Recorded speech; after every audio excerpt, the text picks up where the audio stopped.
didn't plan to be the person who knows where the broken keys are, or which classroom door sticks when it's humid, or the way a hallway sounds when a heavy set of feet is coming long before you see anyone. It just happened.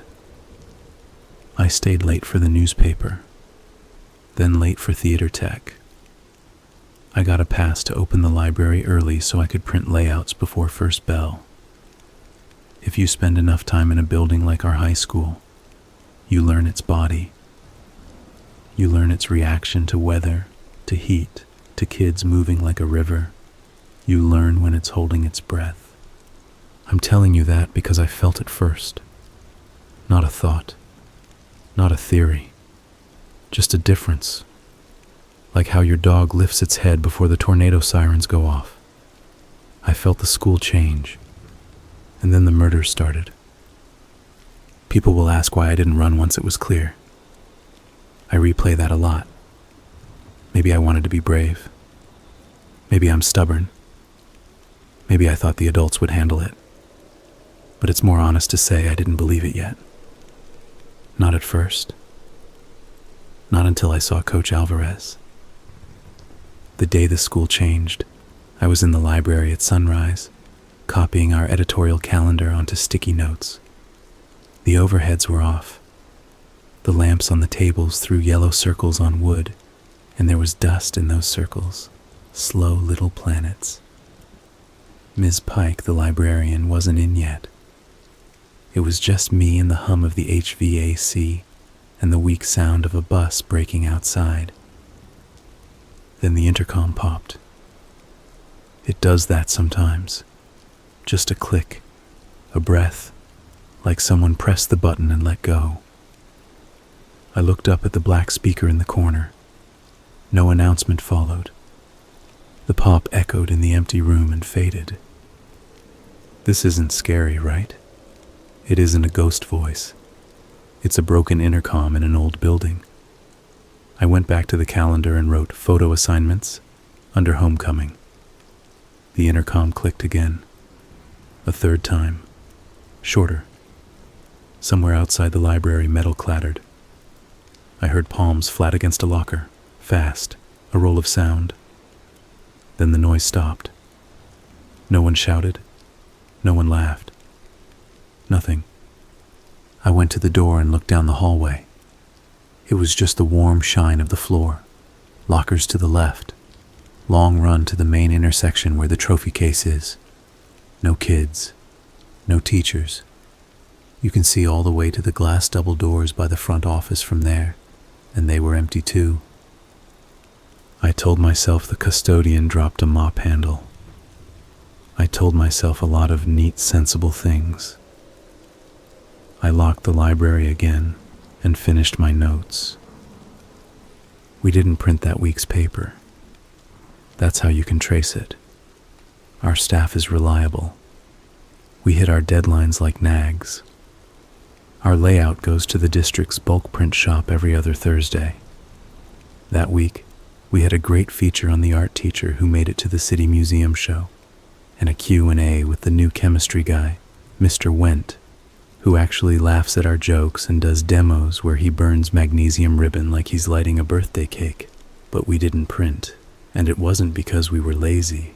We didn't print because our news turned into something else. It began as whispers like they always do. At lunch, someone said a freshman fainted in the bathroom and hit her head. In math, someone said the new guard at the front door was checking IDs like it was an airport.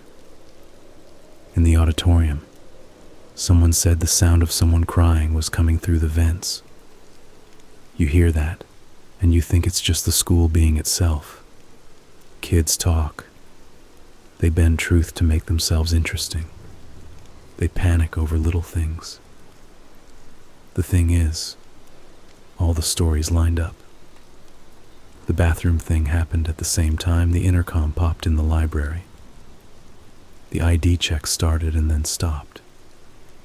The crying in the vents started during 6th period, and a counselor told us later it was a wildcat outside, which made no sense since the vents don't lead outdoors. By last bell, Tamsin, my best friend and co-editor, had 3 voice memos from kids we trusted talking about different weird things. A hallway on the 2nd floor closed without warning, an emergency drill where the doors locked from the outside and a teacher pulled a fire alarm to open them, and a rumor that a teacher's car was found with the engine running in the staff lot while the teacher wasn't anywhere on campus. It's a dumb rumor, but the person who told us doesn't spread dumb rumors. That's how we pick sources for the paper. You learn who's a show-off and who's a witness. On the way out, I saw Mr. Dunn. He was our Latin teacher. Old school, shaved head, bow tie, never smiled unless you got a translation right. He was sitting on the curb by the crosswalk in front of the building with his bag between his feet, just looking at the asphalt. His sock had a hole. I'd never seen a teacher that tired, like the day had drained him and then some. I walked over and asked if he was okay. He looked up and blinked like I'd interrupted a dream. He said he'd lost his keys. Then he said he didn't know where he was going next. Then he laughed once, not a happy sound, and said he'd see me tomorrow. He got up and walked toward the side lot instead of the front, and the security guard in the golf cart turned his head and watched him until he was gone. I took the late bus home. My mom asked why I was quiet. I said we were behind on layout. Later, lying in bed, I kept hearing the intercom pop in my head. I won't pretend I knew it was a warning. It was just a sound. It sank into me and stuck.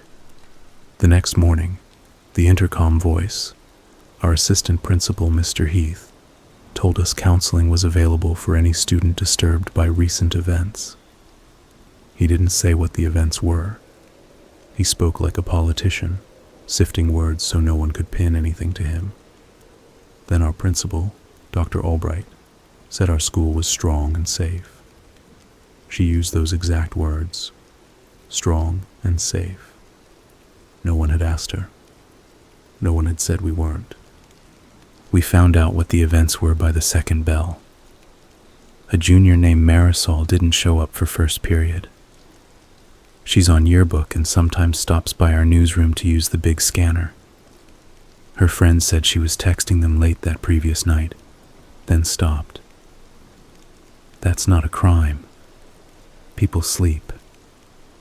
But her mom called the school, and then the school cop, Officer Barr, started asking kids in the parking lot if they'd seen her.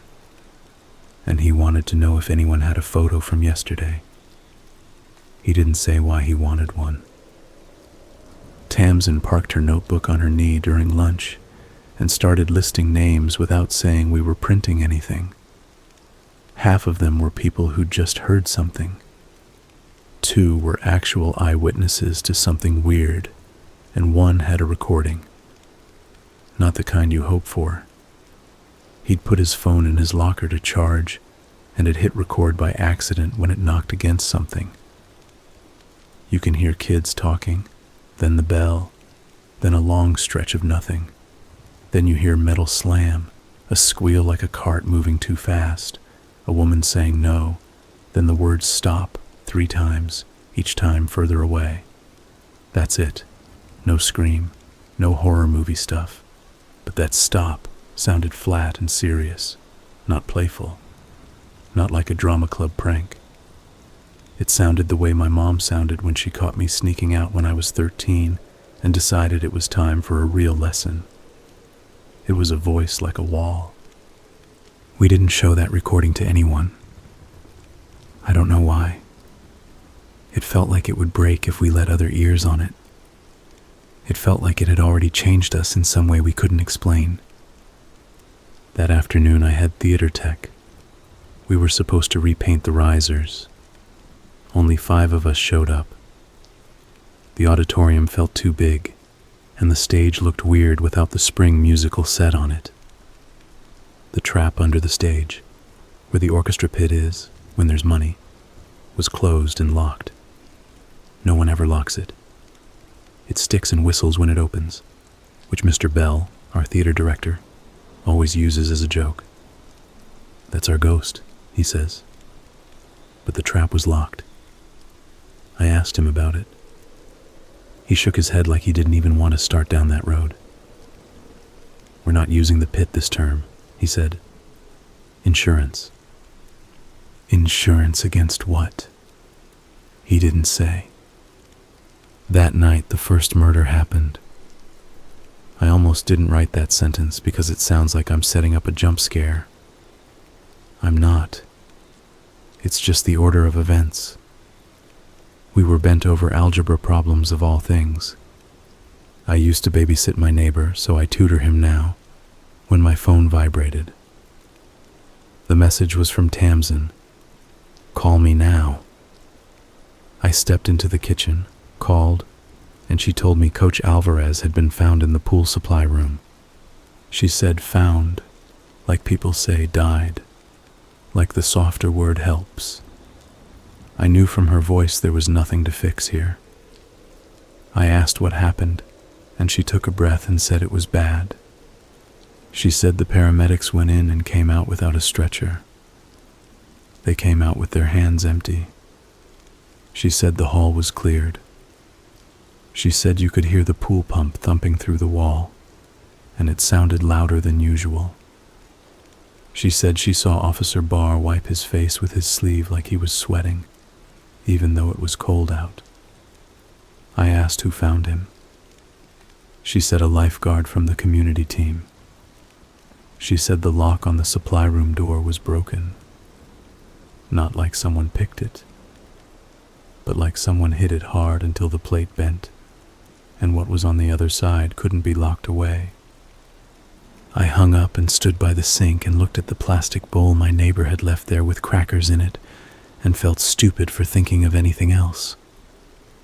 Then I felt angry in a way that scared me. Not sorrow, anger. Because Coach was strict and sometimes rude, but he knew every kid's name in his PE classes and didn't lose kids who sat out. He walked laps with them and asked about their days. I used to cut through the gym to avoid weather, and he would say my name every single time and ask why I was avoiding weather. You don't kill a person like that. You don't kill anyone, but you don't kill a person like that. The school called a day off without saying why. They used the phrase facilities issue. It made people even more scared. Everyone texted everyone. I didn't sleep. When the sun rose, I put on my sneakers and walked to the school anyway. I didn't think they'd let me in, and they didn't. The doors were locked, and there was a county cruiser in the bus lane. I stood across the street and tried to see into the building like a creep. That's when I saw Mr. Dunn again. He stood in the front entrance behind the glass, inside, just past the vestibule. He wasn't wearing his jacket or his bow tie. His shirt was wrinkled like he'd slept in it. He looked at me without surprise, like he'd been looking out for a while and was now tired of it. He lifted his hand and pressed his palm against the glass. For a second, I thought he was asking for help. Then he took his hand away and pointed to the office. He wasn't telling me to go there. He was showing me where the problem was. He kept pointing, and then a woman in a blazer stepped into the vestibule beside him, like she was supposed to be there, like she had always been there, and put her hand on his elbow and steered him away. I didn't know her. She wasn't a teacher. She wasn't a counselor. She wasn't our principal. The guards at the door didn't react to her. She wore a badge clipped to her belt. It didn't have our district's logo on it. I walked home. The anger came back, under a layer of confusion. Later, scrolling through the school board's site, I found a press release calling her a consultant from a safety firm. That's all. No name. We went back to class the next day like we were supposed to. The school smelled like bleach. They overdid it. The hall floors were so shiny you worried you'd slip. There was a police officer posted at the entrance and one at the rear doors, and a man I'd never seen in a suit near the office. Bar looked small next to him. Our principal wore flats instead of heels and went from room to room like she wanted to be visible. People need to see leaders, right? She smiled and said we were going to get through this, which is something you tell people going through something you can name. She never named it. We didn't have PE that day. No one used the pool. Kids went in and out of the counseling office. The teachers tried to keep class normal, which made some of them more human and made others look like robots. I couldn't hear half the day's content. My brain kept going back to the supply room door plate bending under a hit. Who hits a lock that hard? Why? At lunch, Tamsin pulled me behind the theater, past the stairwell down to the green room, and pushed open the door to the storage cage. We kept old props there and paint. The cage door had a new padlock. Everything had a new padlock. She led me to a corner piled with flats and pointed to a box. She didn't say anything. She just looked at me and then at the box. I crouched and lifted the lid. Clothes. Boys' clothes. A hoodie with the school logo. A pair of jeans with a rip at the knee. A belt. No blood before you think I'm building to that. Just clothes. The hoodie was still warm. I put a finger on the inside seam and it was warm, like a person had taken it off minutes ago. I jerked my hand back like it burned me. Whose? I asked. Don't know, she said. It was here when I came to check the pads for the risers. I touched it. It was warm. I checked the pockets. She held up a plastic photo ID card, not a student ID. It was blank and had a barcode and a sticker with a number. Found it tucked inside the cuff, she said, like someone needed it and hid it and then put it back after. What does it open? I said. No clue, she said. The barcode is for something in the building. I scanned it with my phone's camera just to see. It didn't read it right. We could try the library scanner. We didn't. That was a good idea. It was also the kind of idea that gets you in trouble. We put the clothes back. We took the card. We locked the cage and acted like our hearts weren't beating too loud in that cool storage. That afternoon, we got a second murder. If you're looking for a pattern, don't. Patterns came later. Then we had chaos. There was a drill during 5th period. They called it a secure perimeter drill. We shut the doors. We covered the windows. We kept learning. Everyone had their heads down. When the drill ended, the intercom called Mr. Heath to the main office. He never comes on the intercom. He didn't this time either. Someone else did. A woman. Her voice was calm and flat and didn't sound like she worked at a school. She said, all staff who participated should return to the staging area. That's not what you say in a drill. That's what you say in a plan with parts. In my head, I saw pieces moving to places I couldn't see. By last bell, there were sirens near the back lot. The suit man had his jacket off and his tie loose, and he looked relieved in a way that made me feel sick. He looked like a person who had been waiting for a delivery, and it finally arrived. I stood by the trophy case like I was reading the names, watching the reflection in the glass. The ambulance doors opened. They did not put a sheet over the shape. They tilted a gurney up and slid something onto it like it was heavy and soft at the same time. I knew before Tamsin texted me that the school cop was dead. Bar, the person who'd wiped his face with his sleeve at the pool. He was face down on the stretcher. They didn't turn him. his feet stuck over the end. The paramedics moved quickly, but there was no hurry in it. I didn't throw up. I thought I might, but I didn't. I just stood there with my mouth dry and then remembered to breathe. Kids buzzed around me and made noise like they were at a game. A girl I didn't know started crying hard, and a teacher put an arm around her.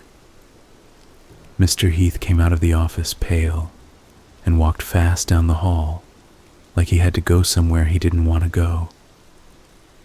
The woman in the blazer from the other day was there again, near the back doors, talking to the suit man.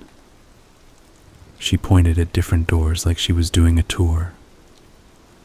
I walked home like a person walking while counting something, without knowing what I was counting. Tamsin called twice, and I let it go to voicemail because I knew if I heard her voice, I'd fall apart just listening to the way she framed it. She's good at turning mess into story. That's what makes her a great reporter. It's also why sometimes I need silence. That night, Mom made pasta and put salad on plates like normal. We ate like normal. Then she said, "Do I need to worry?" She never asks like that. She asks with the answer she wants when she wants to end a conversation.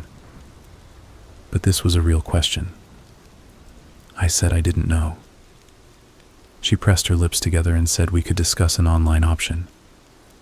I said no. I couldn't explain it. But leaving felt like abandoning something. Someone. I kept seeing Mr. Dunn's palm on the glass. It was like a photograph that wouldn't go out of my head. I slept badly. When I closed my eyes, I saw doors I didn't recognize.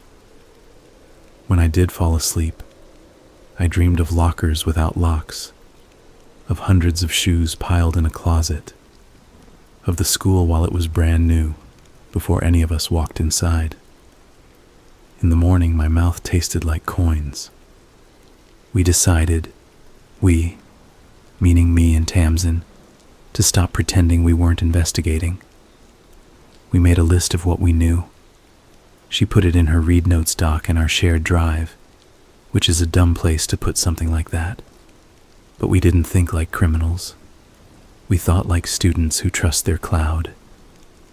We listed intercom pops, supply room lock broken, coach dead in supply room, new badges on outsiders, bar dead near the back lot, old doors newly locked, bizarre drill, missing student. We took the card we found to the library. The scanner that checks out books is really old. It reads barcodes like a supermarket scanner. We went during third period when Ms. Pike has her library aide. We waited until Miss Pike disappeared into the stacks with a kid who needed help. Then Tamsin pulled the card out of a manila envelope like it was evidence in a hearing. I put it face down on the counter. I paused because it felt like stealing something twice. Then I flipped it and slid it under the scanner. It beeped. That easy. It read it like it reads a book. The computer window didn't show a title. It showed a string of numbers, and then the word facility. Another field lit up with the letters SSB. There was a third line. Authorized. Level 3. SSB, Tamsin whispered. South Side Building. Science sub-basement, I said. I was guessing. The science wing had a basement where old lab tables go to die. I'd been there once after a flood. I didn't think there was a sub-basement. The idea made my stomach lift. Level 3, she said. 3 what? We stared at the screen like it would answer. It didn't. I cleared the record and took the card off the counter. My hand shook more than I wanted it to. We left before Miss Pike came back. We didn't take books. We crossed the hall and stood by the water fountain and tried not to act like we were in a movie. "The science wing," Tamsin said. "If we find a door that says level 3, we turn around," I said. She nodded, but she was already walking. That's one of the things about Tamsin. She says yes to caution and then does the bold thing anyway. We went through the side corridor past the copy room and the staircase to the second-floor labs. I turned right into the older part of the science building where the ceiling is lower. There's a smell there like glue and old paper. The lights are on sensors and they click on as you walk. That day they were already on, which means someone had just been through. We went all the way to the back where the emergency exit door is chained because the alarm has been broken since before I was a freshman. There's a door to the basement on the left of that. It has a faded sign with a picture of a flame and the words, "No storage." That's funny because the basement is all storage. The lock on the basement door was new. Not shiny new, recent new. The wood around the bolt had new screw holes like someone had done this fast and rough. I pulled the handle. It was open. I didn't know whether that was good or bad. We went down the stairs. I led because I had a key fob on my backpack with a little LED flashlight. It's not strong. It made a weak blue cone. The whole way down the stairs smelled like wet cement. It got colder. I could hear a motor somewhere. Not loud, steady, like someone's breath in another room. At the bottom, a hallway. To the right, doors with wire glass windows, storeroom, custodial, lab tables, chairs stacked to the ceiling. To the left, a short run to a dead end and a door marked electrical. That door had a padlock. At the far end of the hall, another door. No sign. That door had a card reader. If you think I'm making this up because it sounds too neat, I don't know what to say. It was exactly like that. White painted cinder block. Concrete floor with patchy gray paint. A card reader at a door in a public high school basement. I took the card out. My hand didn't shake this time. It was steady. I swiped. The reader light went from red to green. It clicked. That sound went through me. It wasn't dramatic. It was an ordinary machine doing what it was made to do. But it meant we had crossed some line the school tried to draw. It meant we were part of whatever had been kept from us. The door opened onto a set of stairs going down further. "Science sub-basement," I said. My voice was quiet without me trying to make it quiet. I could smell something like new paint and disinfectant, and something sweet like they use in hospitals. I thought of Coach Alvarez. I thought of Mr. Dunn being steered away and Barr face down on a stretcher. The anger lifted its head in me again. We went down. The stairs were metal and had grippy strips. Our footsteps sounded too loud. The air got colder, then warmer. That was weird. The stairs turned once at a landing. On the wall at the landing was a fire extinguisher in a metal cabinet and a laminated map of the floor below. Someone had peeled the corners and stuck them back on at least twice. The map had rooms labeled SSB 101, SSB 102, and so on. There was a rectangle on one side that said staging. There was a rectangle on the other side that said quiet room. We looked at each other. "All staff who participated should return to the staging area," Tamsin said. It sounded different now. Not like words floating in our heads, but like labels on our hallway. We kept going. At the bottom was a short hallway and a heavy door propped open with a wheeled bin like the ones we use for instruments. The bin was empty. The room beyond was bright.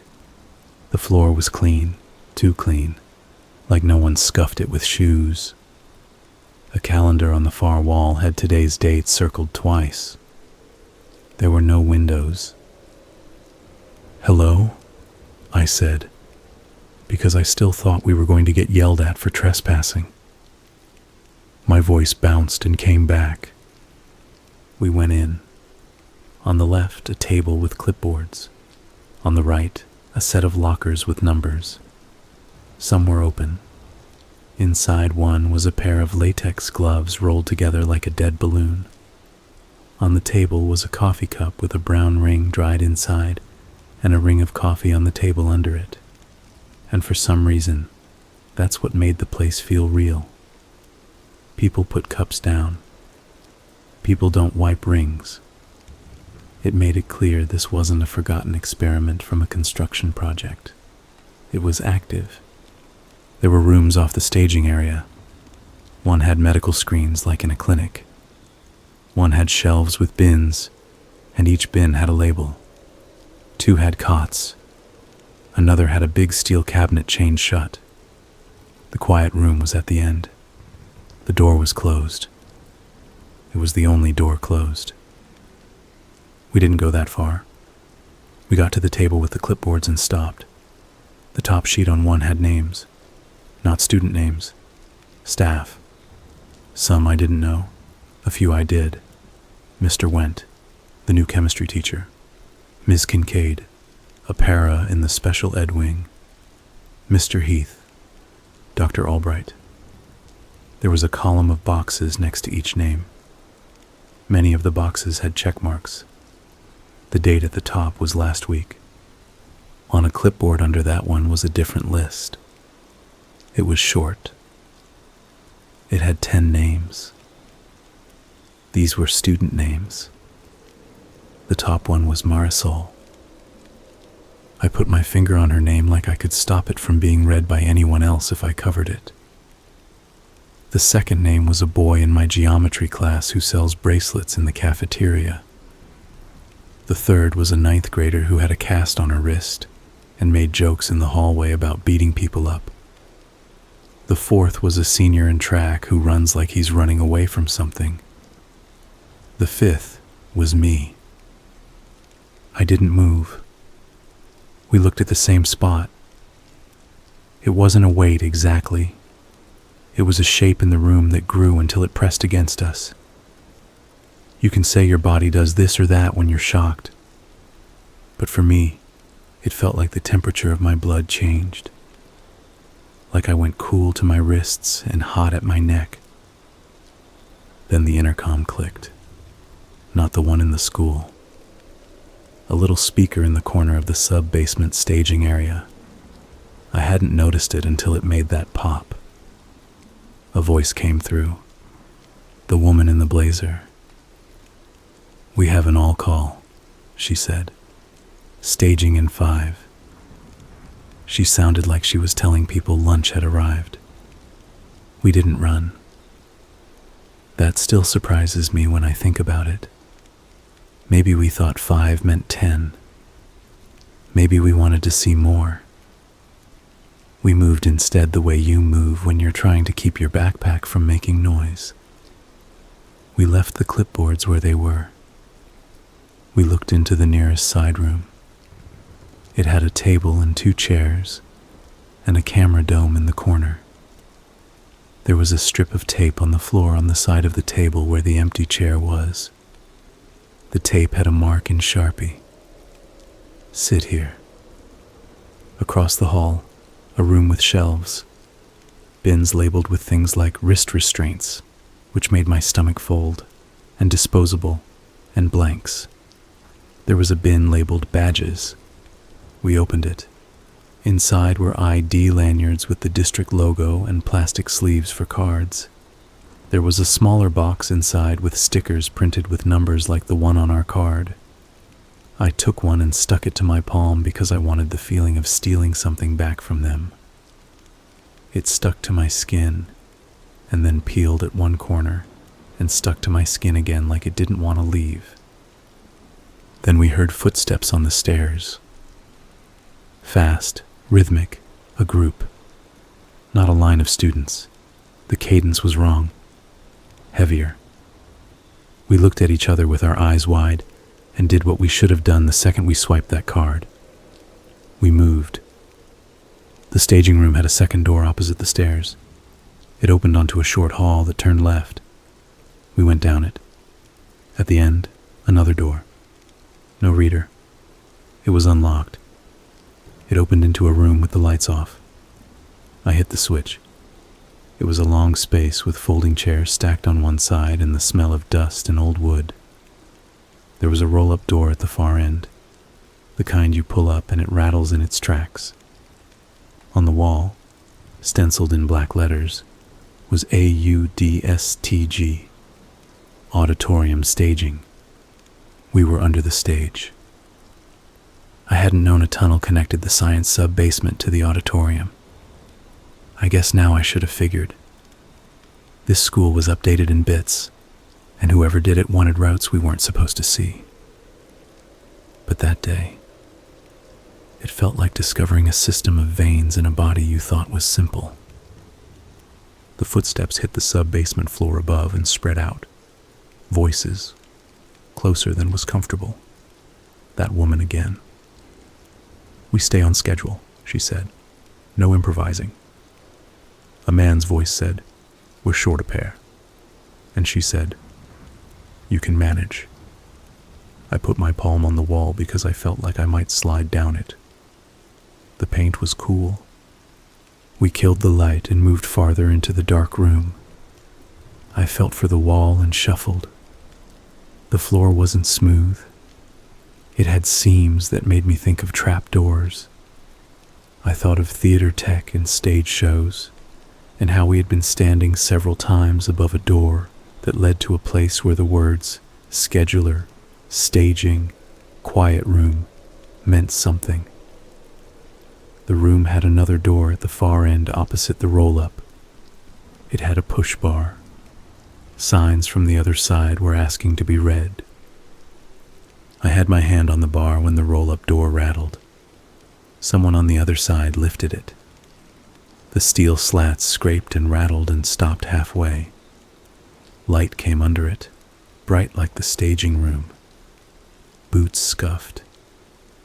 Someone bent under the door and came in. I could see the outline of a jacket. He turned on a light and the fluorescent tube flickered and fell into steady. He had a clipboard. He stopped and his head turned like he smelled something. I thought we were done. Then a voice behind him said, "We're tight on time."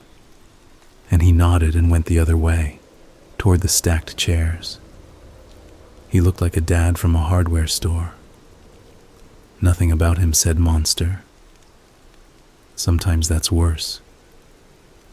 We pushed the far door and slipped out. We were behind the main stage by the fly ropes. That space has always felt like a secret. It didn't that day. It felt used. There was tape on the floor in a grid pattern I'd never seen before. It led to the trap, which was closed and locked, like before. A pair of custodial carts were tucked in, both wiped clean. Not dusty like ours when we kept them in storage for months. Clean, clean. We stepped into the wings and stopped because someone was on the stage. Not rehearsing, not testing lights, doing something that felt like practice and not a performance. The suit man stood in the middle with two adults I didn't know and Dr. Albright. She held a folder to her chest like a shield. The suit man pointed to the trap and then down to his feet and said something we couldn't hear. The adults nodded. One of them took a piece of rope from a bag, tied a knot with fast hands, untied it, tied it again. It felt too old in that moment, like a skill from some other century. I could see the way the rope ran through his palms. I took a step back, hit a music stand, and it chimed against the metal rail quietly. All four turned their heads. There's a moment you don't want to live through where people who hold power see you where you're not supposed to be. It's a simple moment. Nothing has happened yet. They could smile and walk over and ask how you're doing, and you could lie and leave. They could do 100 safe things, but the look in their eyes makes you feel like the floor isn't a floor anymore. That's what happened. The suit man saw us and didn't change expression. He didn't call out. He looked at Dr. Albright.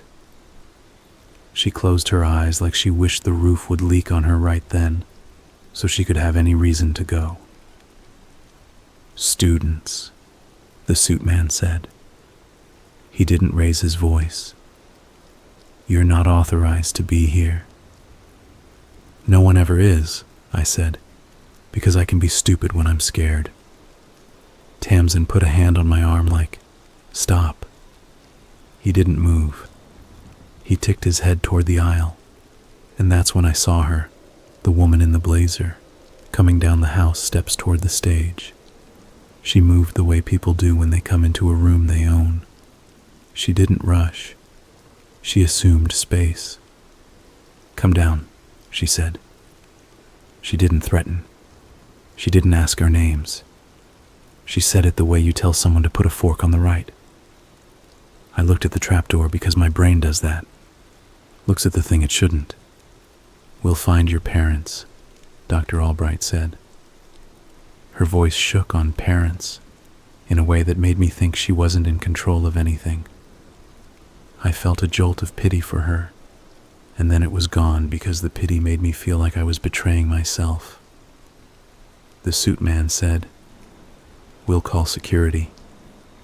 And I almost laughed because the only security I knew was Barr, and he was on a gurney yesterday face down.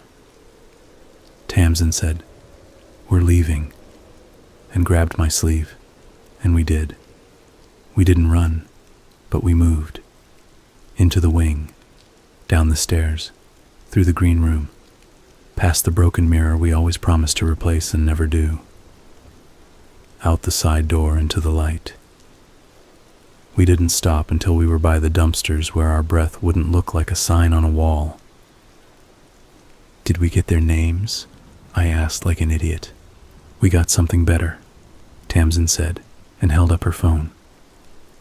She'd recorded the exchange on stage. The voices were clear enough. Even if no one said what they were doing, you can hear a lot in the way they said the little things. I wanted to hug her and then throw her phone in a river, because this felt like a thing we shouldn't carry in our pocket. We should have gone home.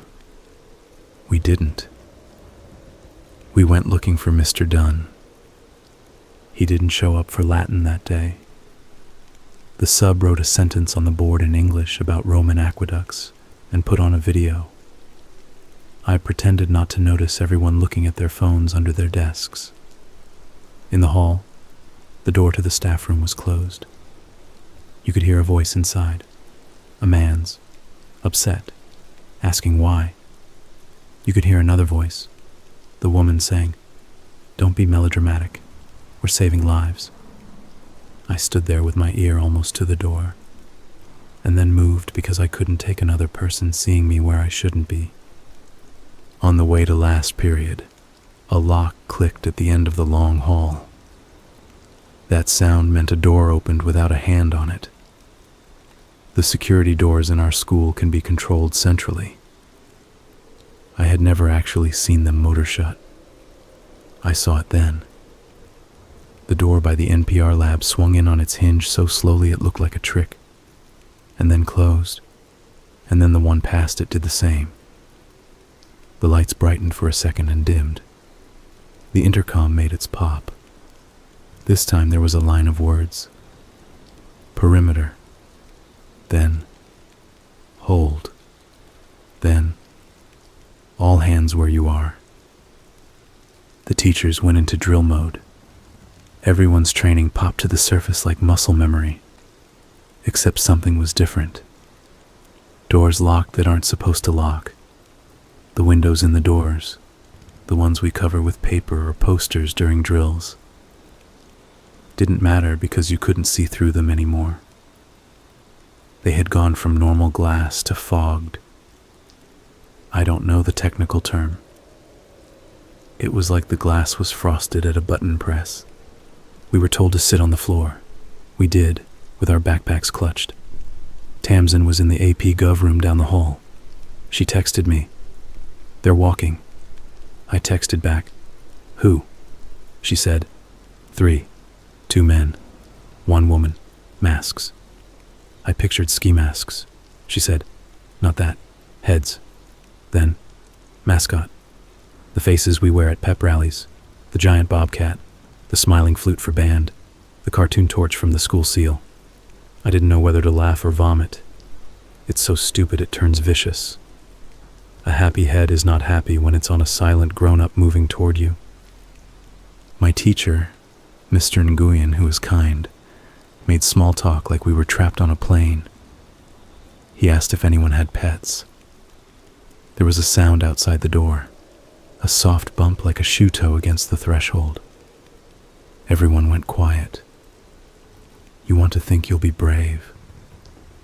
What you do is stop moving your face. Every muscle listens to the air. Keys jangled. The door handle moved.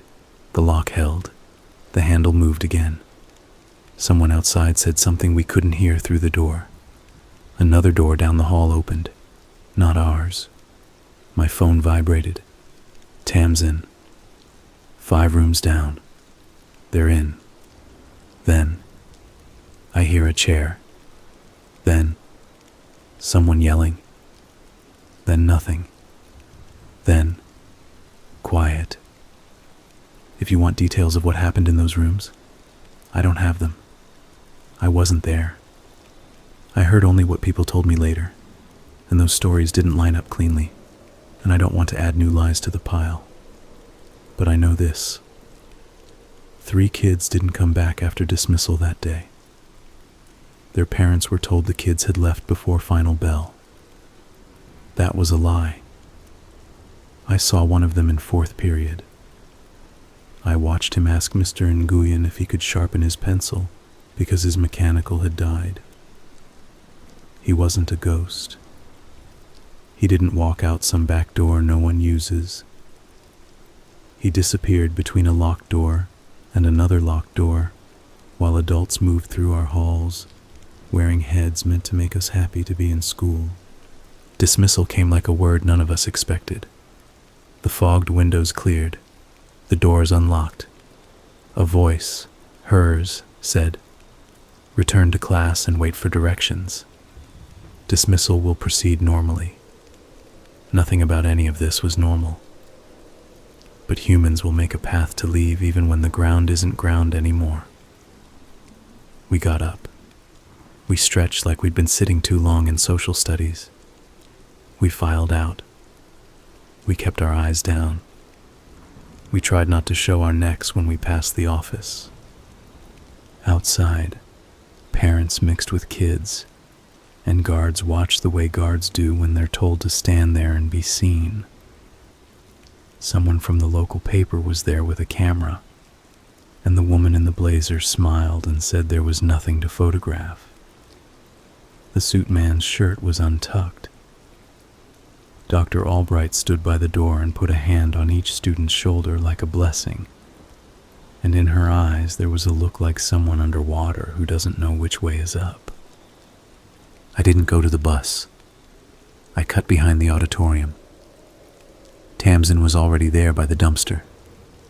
She looked pale, then flushed, then pale again. She said, "They took Miguel from the pottery room."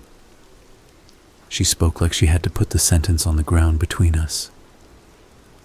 "And Janie from the language lab. And I think they took Tyler from the study hall. I couldn't see. They put him between 2 of them and he didn't fight. He walked like you walk when you have a fever and your mom says, 'Come on, we're going to the clinic.'" I asked if she recorded. She lifted her phone. She had. I felt that mix again. Love for her and dread of the files in her hand. "What is the quiet room?" she said. "I don't know," I said, but I did. You know a thing before you know it sometimes. The room with the tape on the floor and the dome. A place to sit, to be asked questions, to not get back up without permission. We decided to go back down. We should have been smarter. We should have given what we knew to someone who could help. But who was that? The police? The officer we knew was dead. The paper? We were the paper. The school board. The board issued press releases that said facilities. The adults standing in hallways with mascots on their heads didn't look like people who would be stopped by a headline. We chose the only thing that made sense to us. We went back to the route we knew and looked for our friend. This time, the door to the science basement was locked. The new lock. The card reader at the sub-basement door didn't light when I swiped. The power to it was cut or it was deauthorized. We stood there with the card like two kids who came late to a game and the rules changed. I thought of Mr. Dunn, the way he pressed his hand in the glass.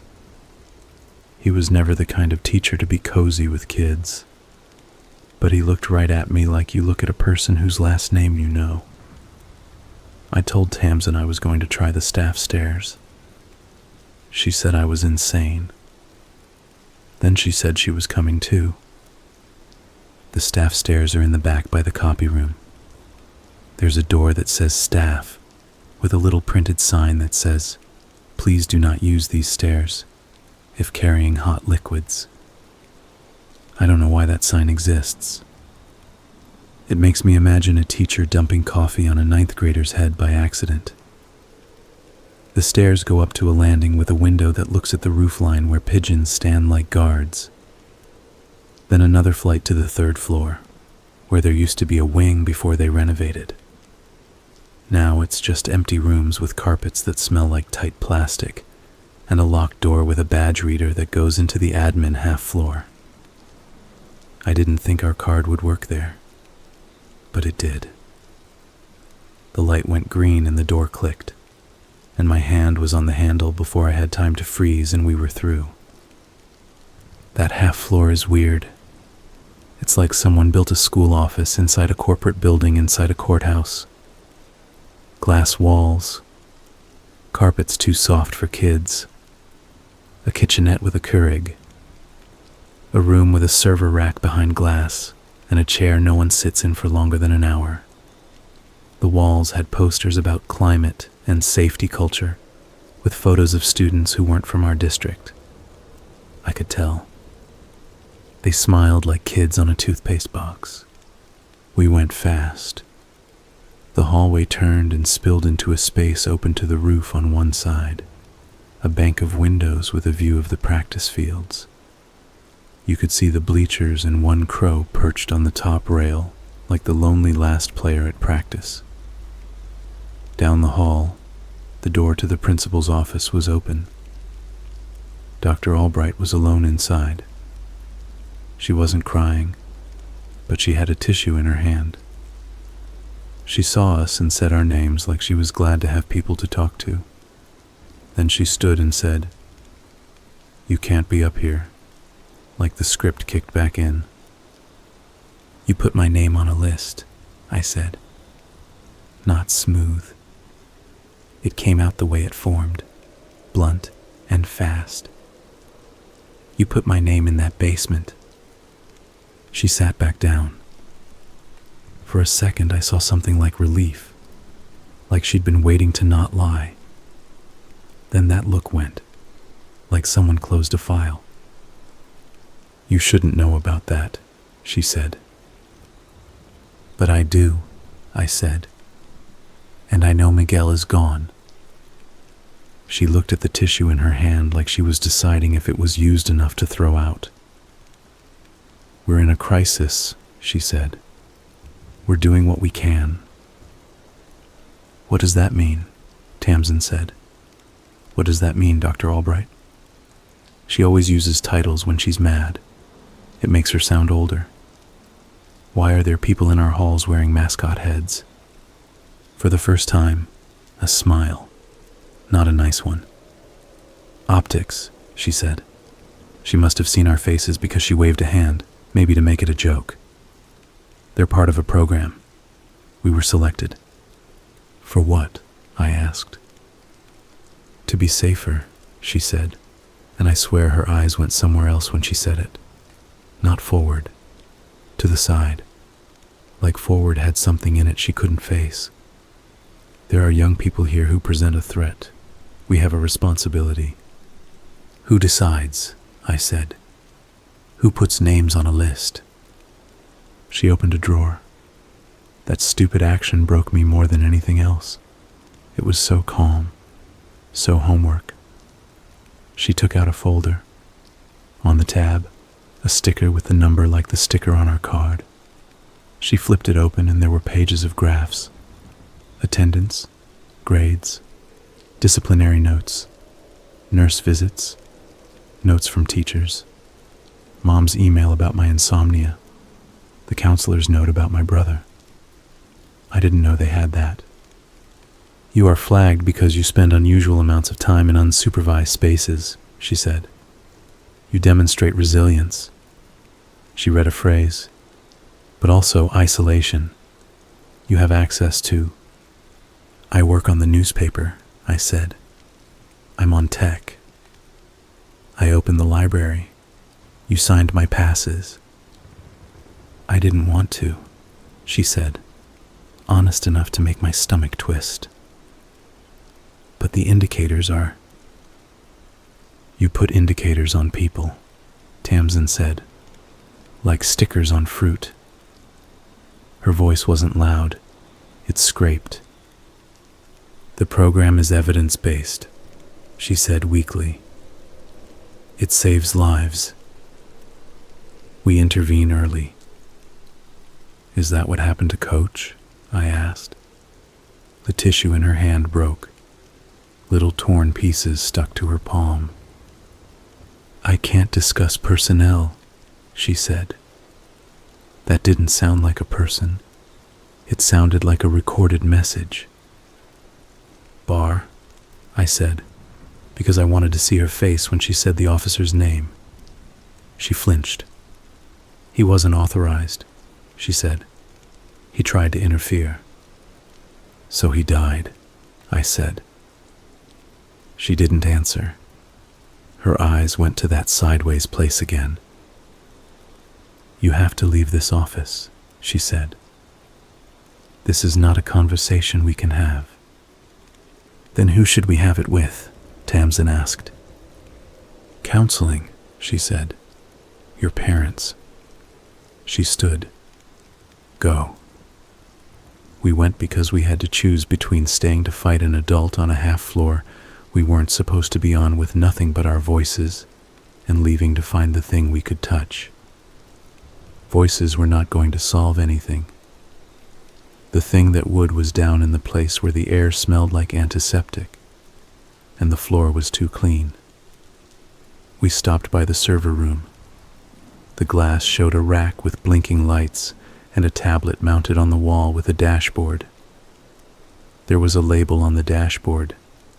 Sentry. It had boxes for door states and camera states and room statuses, and under one box it said quiet, occupied. The number next to it was 1. Who? Tamsin said. I took out my phone and snapped a photo of the dashboard through the glass. The photo glared. I tried again with my hand cupped. It came out better. There was a list of camera IDs. One said AUD_PIT. The one we needed was SSB_QUIET. The status dot was green. We left without seeing anyone else. The badge got us out. Down the staff stairs. Through the copy room. The science hall was crowded. Kids who didn't know any of this had their backpacks slung and their heads bent. Someone laughed, sharp. Somewhere down the hall, a teacher told someone to hurry up. The normal world still ran like a fan left on in the background. We couldn't get in downstairs, so we went the other way, the auditorium. The stage was empty. The trap was still shut. The roll-up door at the pit was closed again, but the latch wasn't fastened. I pulled. It lifted a foot. 2. Enough. We slid under and came up in the dark, then found the switch and flipped it, and the room filled with tired fluorescent light. The far door to the science sub-basement was still propped with the empty bin. This felt wrong. They'd cut the badge but left the door. Maybe they couldn't lock it fast enough. Maybe someone inside wanted it open. I don't know. We went through. The staging room was empty. The coffee cup was gone. The clipboards were still there, stacked in a different order. We didn't check the list. We went to the quiet room. The door had the same card reader. I swiped. It didn't respond. Tamsin stepped back and looked for a camera. There was the dome in the corner of the hall. I looked for a hinge pin to pull. There wasn't one. It was all sealed from the inside. I put my ear to the door.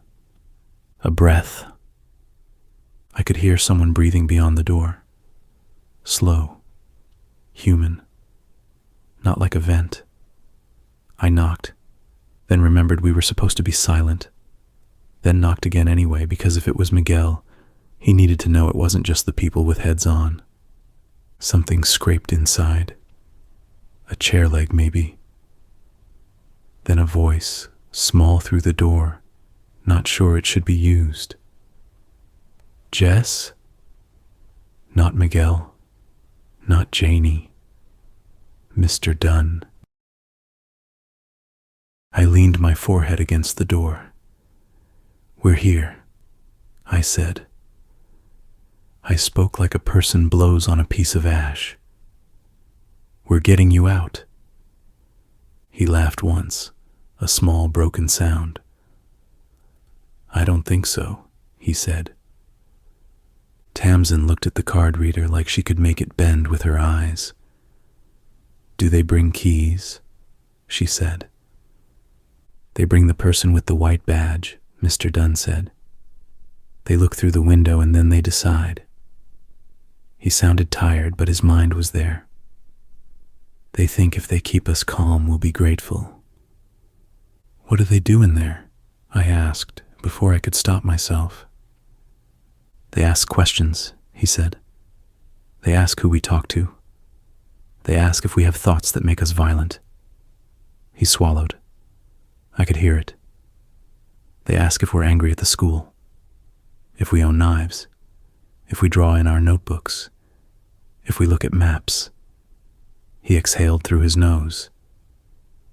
They keep telling me I'm safe, he said. It makes me feel sick. Who is with you? Tamsin asked.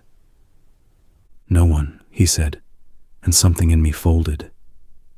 He shouldn't be alone. He shouldn't be in any room like that. He taught me declensions. He corrected me without making me feel small.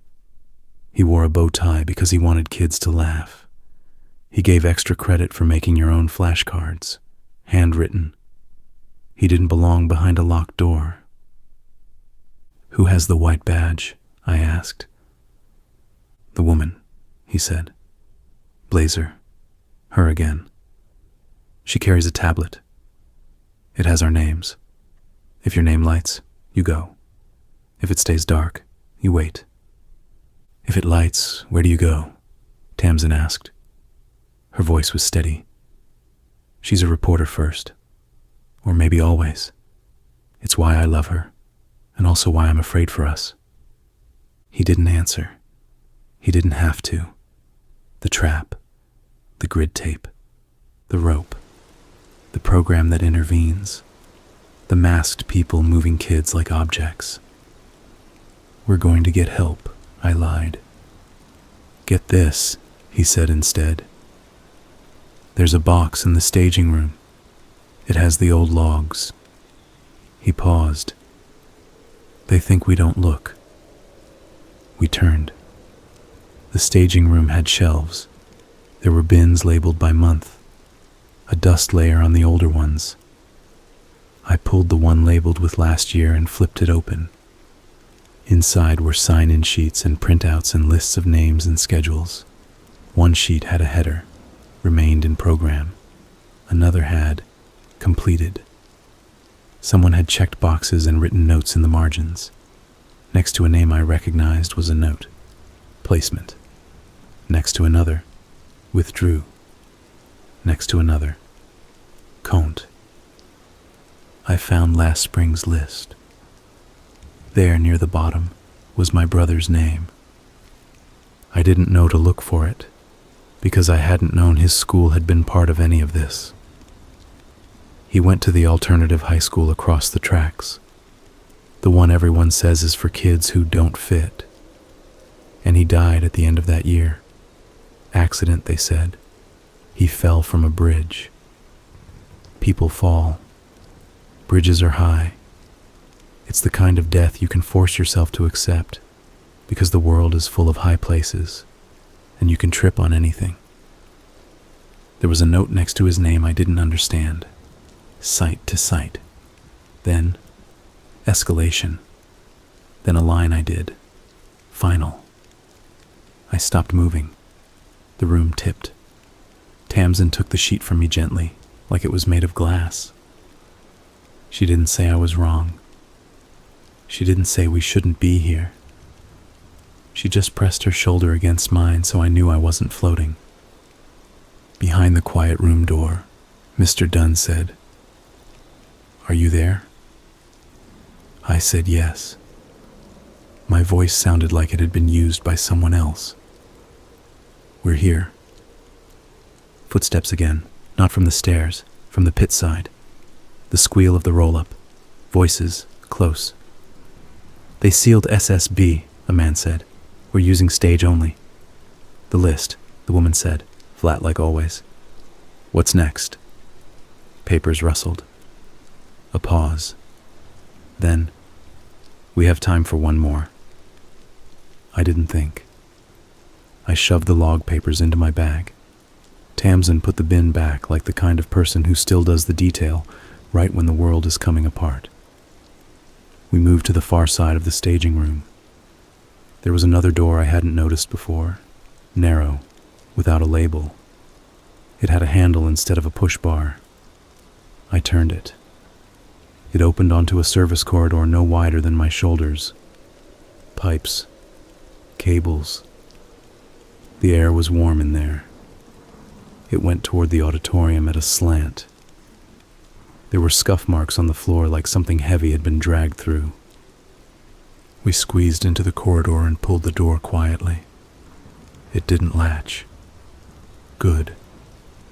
In the tight space, with pipes pressing their heat, I felt the small panic that comes in crowds. I wanted space. I wanted a sky. But there was only forward, a turn to the left, a grate in the wall with light coming through in a soft square. I put my eye to the grate. We were behind the stage, but lower, level with the trap. The grid tape marks made a pattern like something about to happen. The woman in the blazer stood with the tablet. The suit man took the rope. Two people in mascot heads stood to the side, hands on their sides, still like furniture. The heads looked grotesque here, with the theater work lights washing out their colors.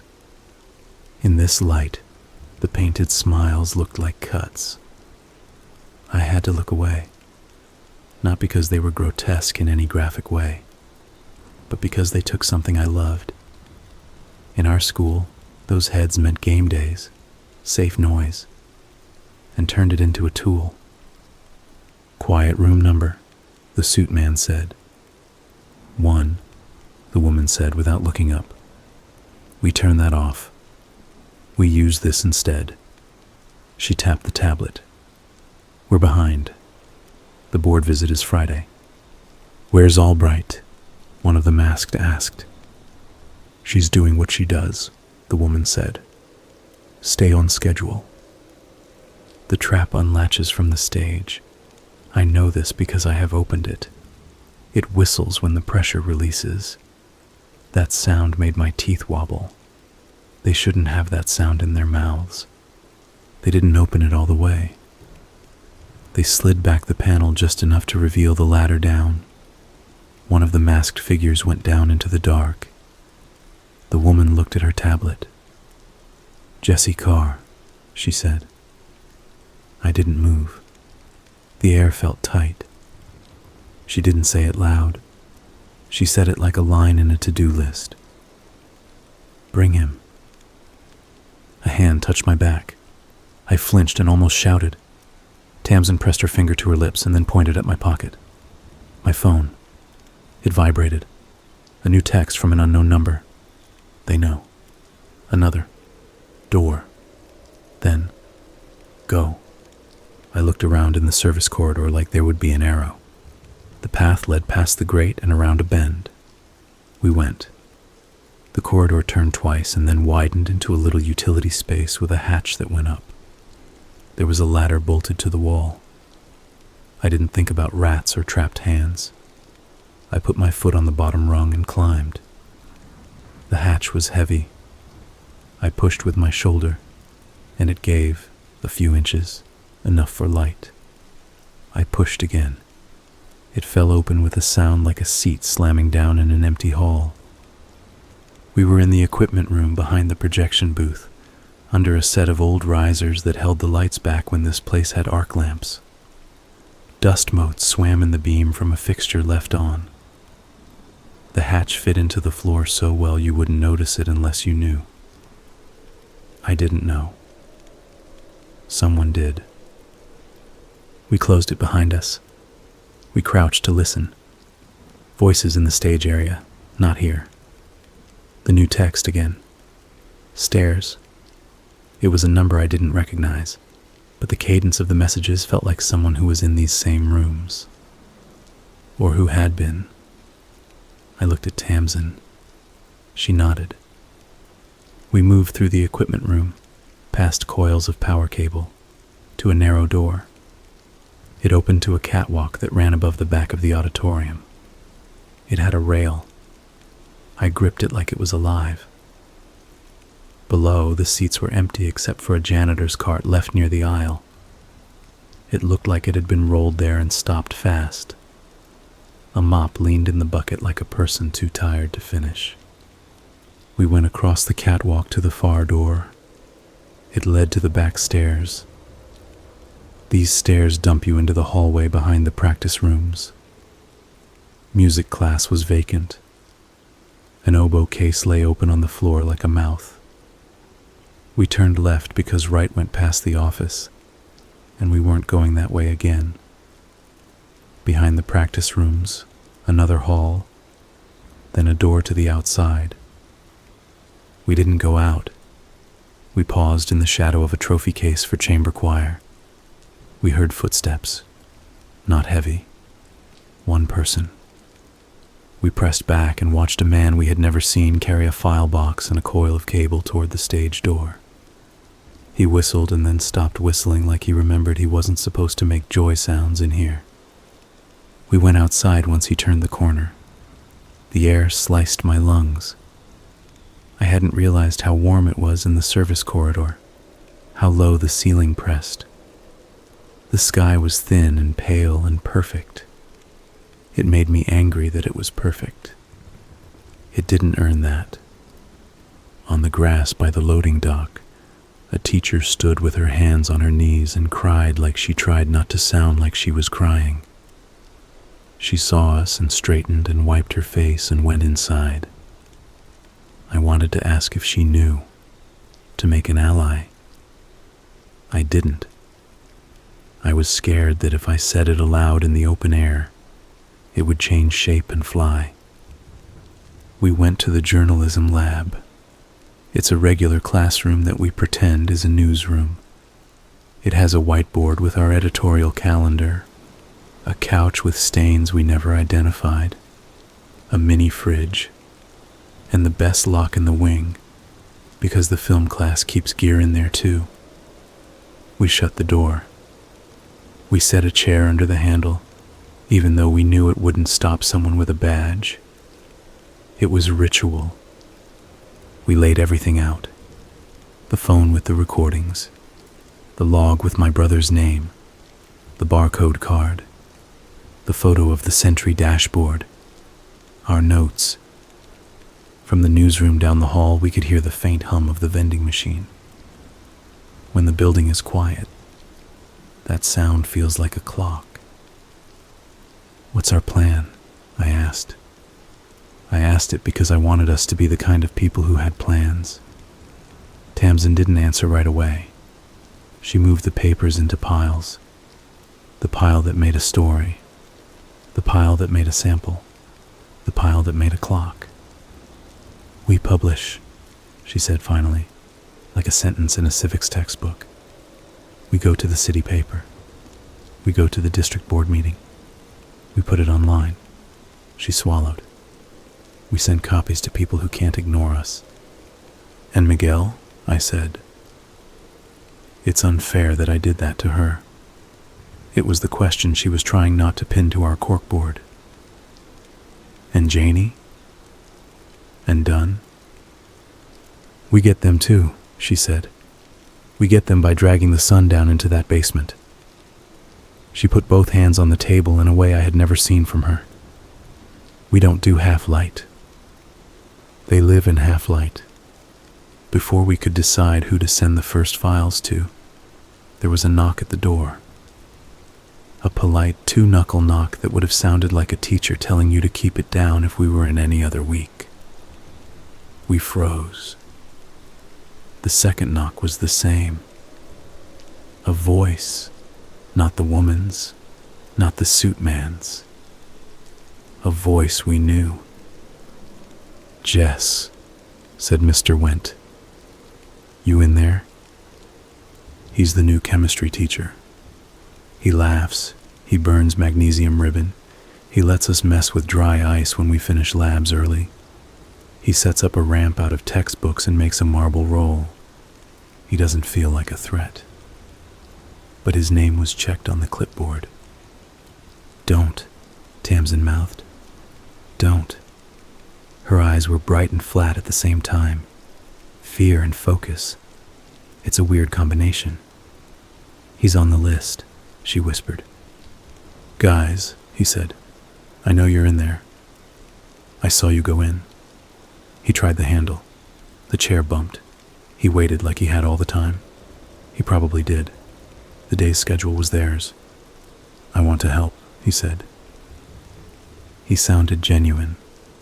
He sounded like a person in a staff meeting who is tired of being the only one to raise a hand when the principal says, "Any volunteers for Saturday?" He could be lying. He could be the kind of person who learned to sound genuine. He could be the kind of person who cried in his car and then walked in here to do something he would never have thought of doing to another human 2 months ago. He could be all those things at once. "Mr. Went," I said. Tamsin shot me a look like I had pulled a pin. I didn't open the door. I stayed where I was. "We know about the sub-basement," I said. "We know about the quiet room." Silence. Then, "Okay," he said. He exhaled. "Okay. Then you know you have to leave." "We're not leaving," Tamsin said cold. "You don't understand what these people..." He stopped. He started again. "You think they're going after kids who are a danger? That's what we think when we sign on." He sighed. "Then they expand the criteria."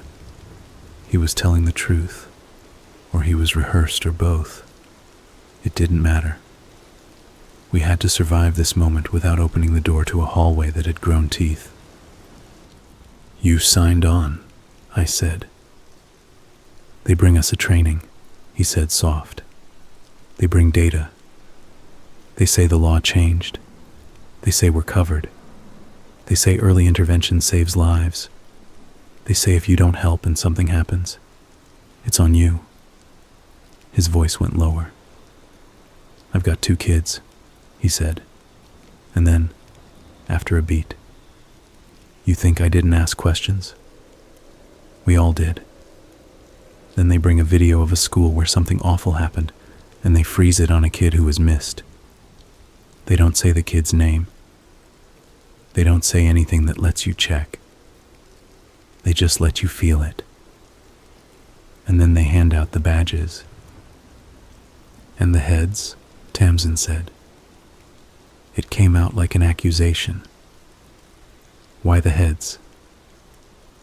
That's their idea of distance, he said. So it's not personal. There was a sound in his voice that made me think he had worn one of those heads. I had a picture in my head I didn't want. His hand sliding into the band to hold it steady, his cheeks hot in the foam interior, his breath loud against plastic. It doesn't work, he said.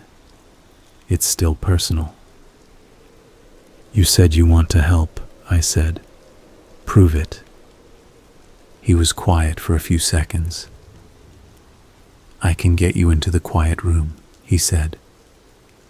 I looked at Tamsin. She closed her eyes and opened them like she had to set something inside herself before it broke. We moved the chair. We opened the door. Mr. Went looked tired. Not like the end of the day, more like the end of a long storm. His shirt was wrinkled. His tie was loosened. He didn't look like he had tied knots in rope, but I had learned that you can't see what people do by the cut of their clothes. Phones, he said. We hesitated. He held up his hands. Not to take them, he said. Take out the batteries. If you can't, turn them off and put them in the fridge. Why? I asked. They listen, he said. Not like in a movie. Just, they listen. We did what he said. It felt silly, but I did it anyway. We put our phones in the mini fridge. Cold is a dumb shield against danger, but I needed rituals. He took a key card from his pocket, not like ours, white with a stripe. He turned it in his fingers like he didn't want to look at it.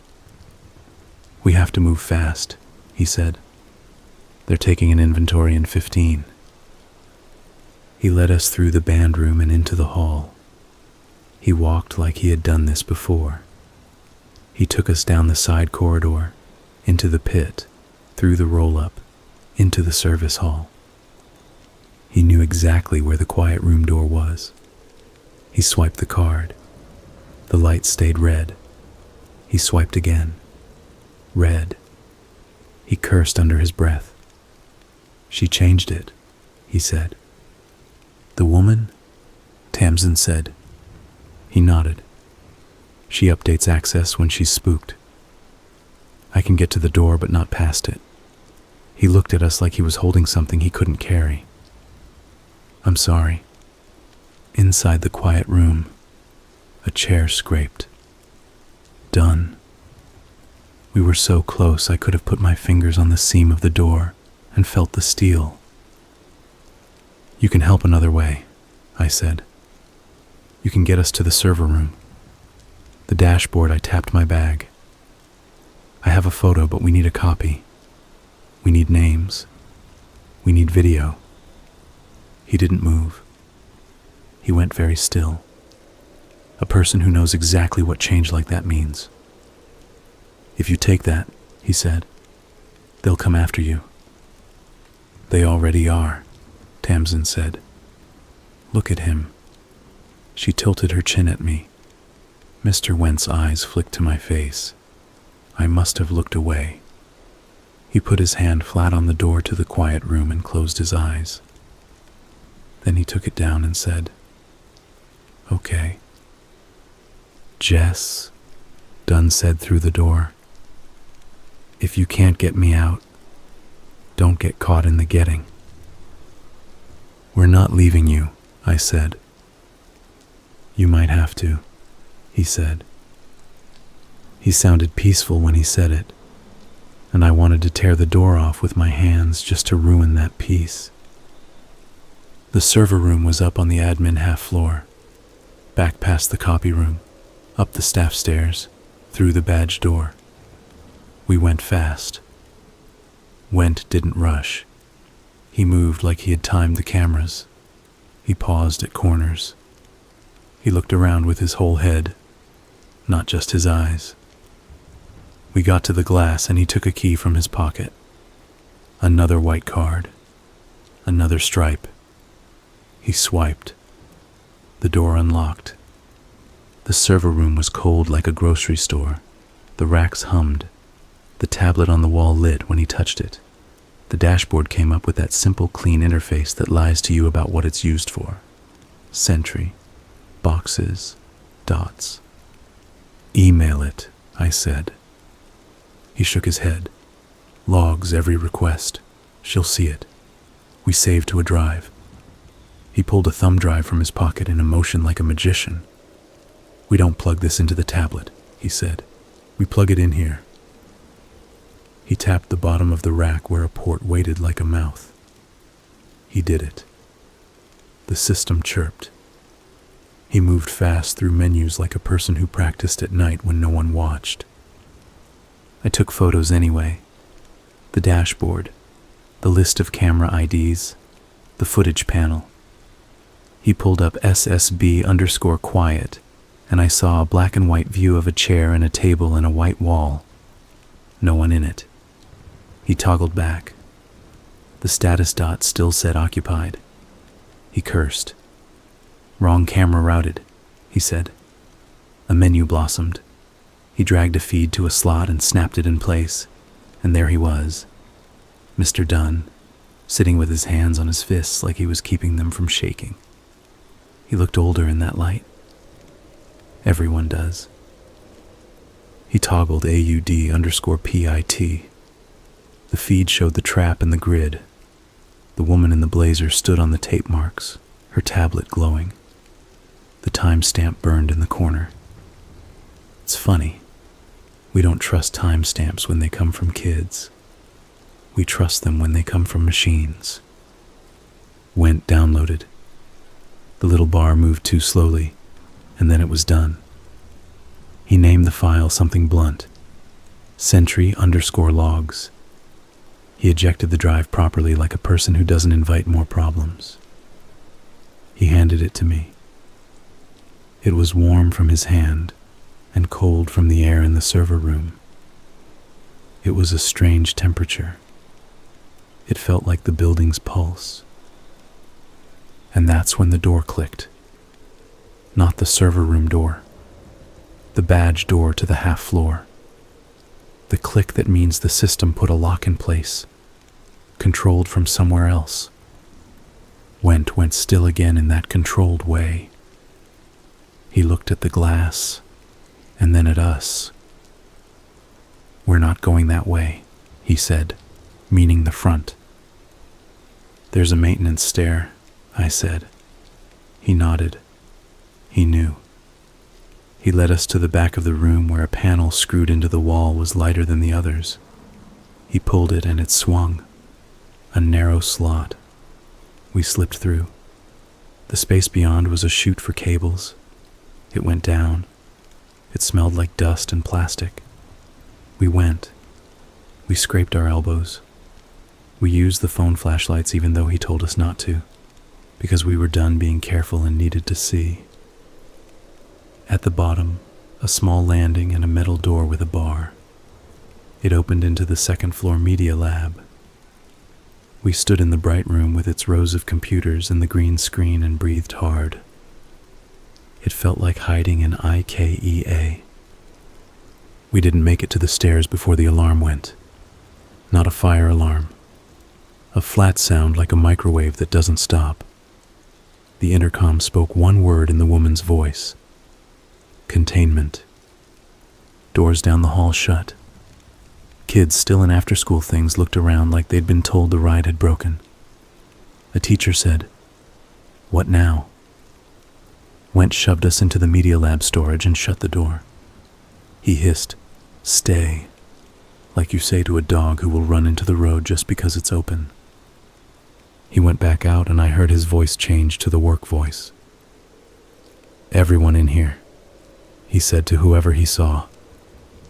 "We're doing a quick check." He was buying us a minute or 10. I don't know. Time wasn't time. It was a fluid someone was pouring, and we could only catch what splashed into our hands. We didn't stay. I'm not proud of that. But there's something about having your own name in a list with a box next to it, and a path drawn to a room with tape on the floor, that makes you unable to sit behind a broom and wait.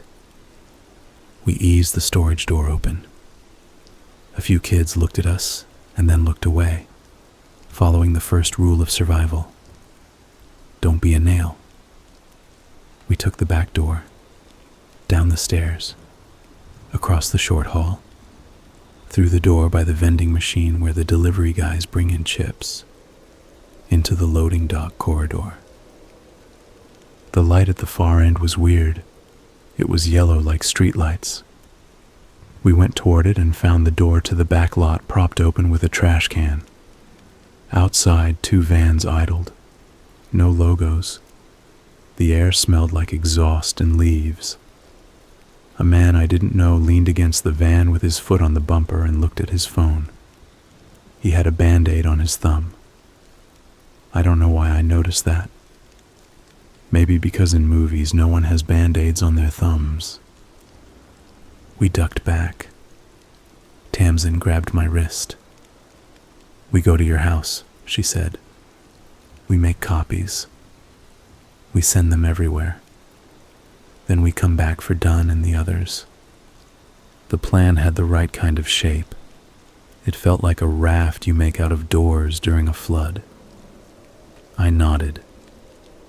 We headed for the side door by the art wing. We passed the pottery room. You could see the wheel through the window, with clay still drying under a damp cloth. It looked like a half-made bowl. I thought of Miguel sitting there, foot on the pedal, jaw tight the way it goes when he throws.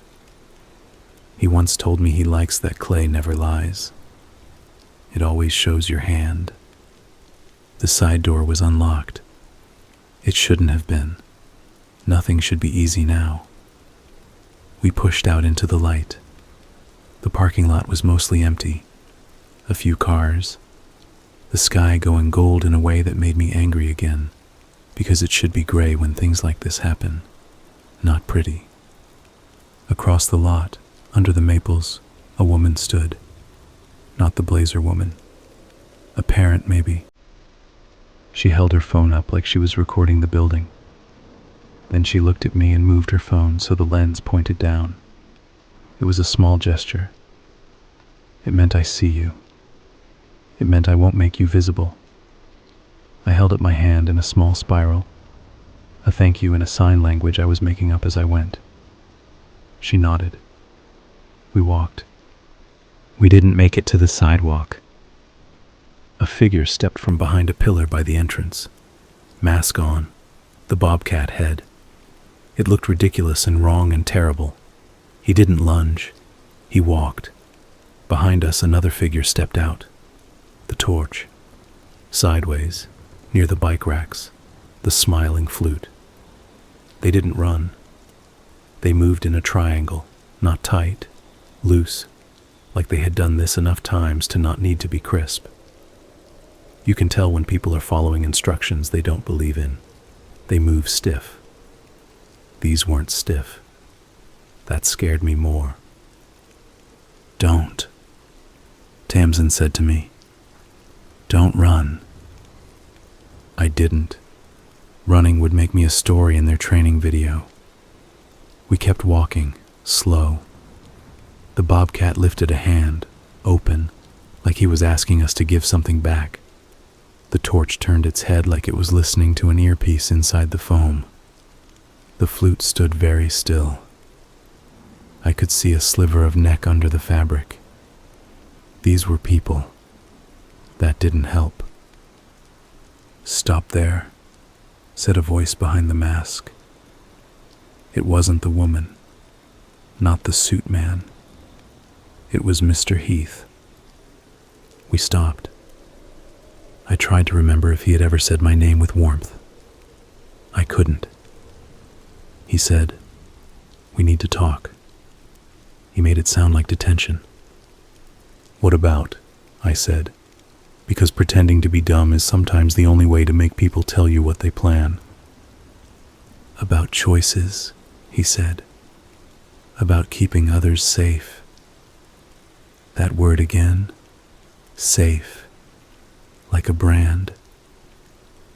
"We have to go," Tamsin said in a normal voice, like she was telling a sibling she was leaving the room. "We have somewhere to be." She moved to the left. I moved to the right. The triangle shifted. The bobcat made a small move with his hand that meant no. Then the woman's voice from the doorway behind the glass. "Bring them." She wasn't hiding now. She stood with the tablet, and the sunset lit her hair at the edges like a bad poster. Her face was nothing. Just a person in a suit with a job. Something in me lifted and hardened. I took the drive from my pocket and put it in Tamsin's hand and closed her fingers over it. "If they take one of us," I said, low, so they couldn't hear, "the other runs and doesn't come back." She shook her head. "I'm not leaving you." "Then don't get caught," I said, because I needed one of us to be out, to make this real in the world. She slid the drive into the waistband of her jeans and covered it with her hoodie. It was nothing and everything. The bobcat stepped forward. I stepped toward him too. I don't know why. Maybe to take away the feeling that I was being hurted. Tamsin took a step back. The flute shifted to block her. Mr. Heath said, "No one needs to be dramatic." He reached out like he was going to put his hand on my shoulder like Dr. Albright had at the door. That's when the trumpet sounded. Not a literal trumpet. The band room upstairs must have dropped something, a music stand, and it clanged down a set of stairs. The sound happened at the right time, stupid as that is. The three heads all turned the way people do when a noise cracks a routine. Tamsin ran. She didn't sprint like a track meet. She moved like a person who has walked these corners 100 afternoons, who knows where the cracks are in the sidewalk and the one place the chain link fence dips a little. She went right, not left. She went toward the maintenance gate where the latch hangs low and never quite catches if you bump it with your hip. She hit it with her hip the way I've seen her do with a backpack when we've left late after a layout, and it swung and she was through. "Get her," the woman said, still calm. The flute went. The torch stayed. The bobcat stepped to me again. "You're making this worse," Mr. Heath said, like a line from the manual you get when a kid speaks during assembly. "You're not hurt. Don't get hurt." I lifted my hands.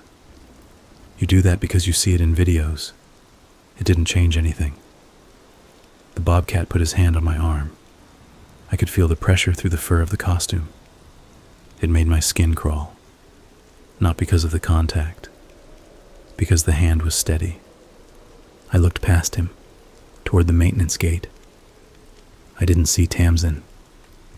That was good. Either she was gone or caught. If she was caught, I would have heard it. "We're going to talk," the woman said. "Then you'll go home." I didn't believe her. I didn't not believe her. It didn't matter. They turned me toward the door. The sunset threw my shadow long across the tiles.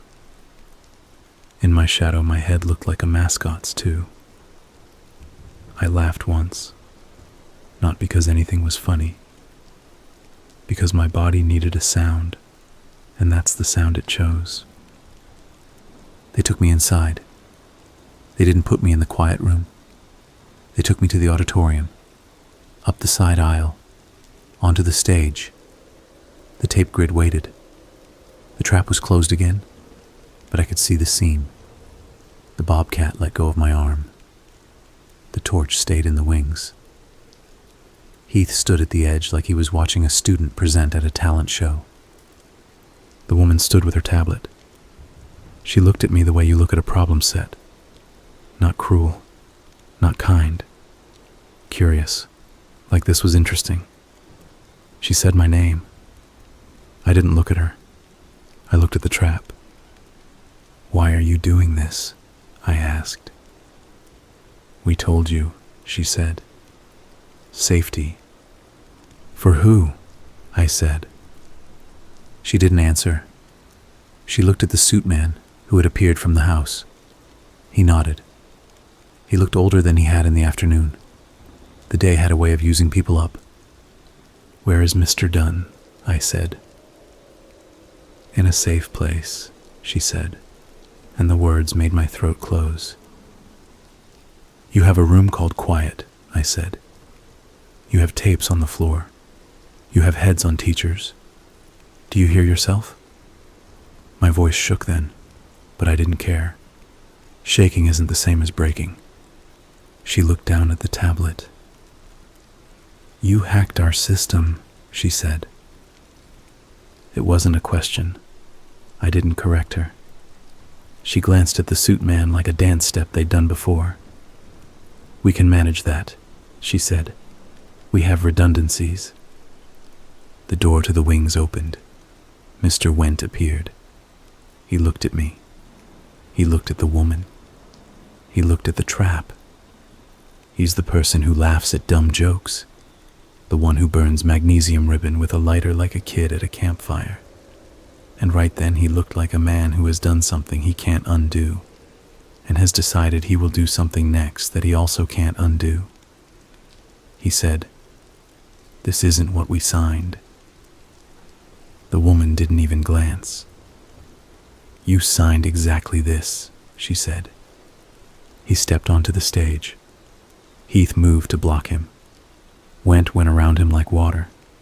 He stood next to me. The bobcat shifted. Went put his empty hands up. He said, "He's a kid." "Everyone is a kid in this room until they are not," the woman said. That line had the feel of a sentence she'd used before. It made me feel cold and hot at the same time. She touched the tablet. The trap clicked. A low whistle breathed across the stage. I don't know what happened next in a way that I can put in order. Like A, then B, then C. I know there were footsteps in the wings. I know a set of keys dropped and skidded under a stand. I know the woman said something into the air that wasn't meant for our ears.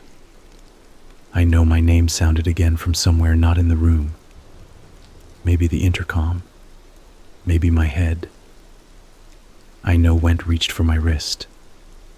I know I pulled back. And I know the stage floor felt warm through my sneakers. And I know the whistle from the trap sounded like a breath from a mouth you can't see. I know the last thing before the lights cut and the room went to silhouette. A back door slammed somewhere, far in the building, and a voice, small and echoing like from a phone left under a book, said, "Check the locker.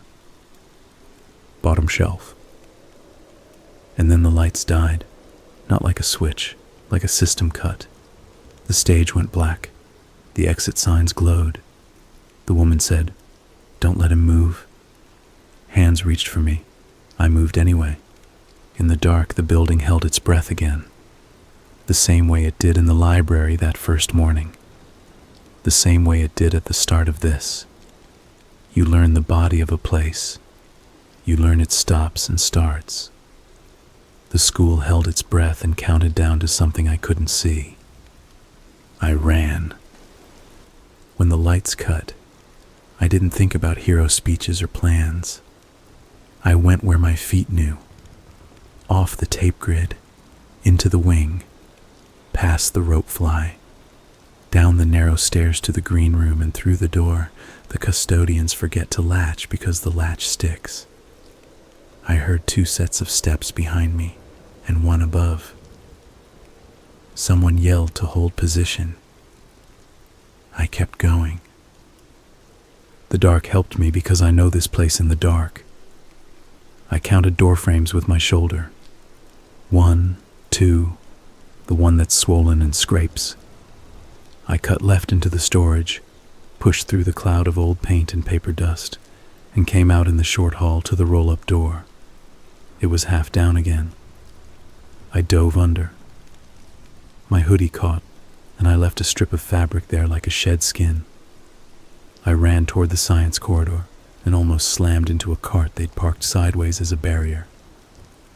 I climbed it, jumped, and my ankle went funny when I landed. I didn't stop. The building wasn't silent. It hummed like a body with fever. Doors clicked, motors breathed, an alarm far away muttered to itself and died. The mezzanine camera, the one pointed at the trophy case, made that tiny servo squeak I know too well from hanging around after hours. It was searching for motion, not seeing me in the dark. Check the locker. Bottom shelf. That voice hadn't been in my head. It wasn't the woman. It was small and echoing and real. There aren't a lot of lockers with bottom shelves that matter. There is one. The cage in theater storage, where we keep the old props and the heavy stuff no one wants to carry.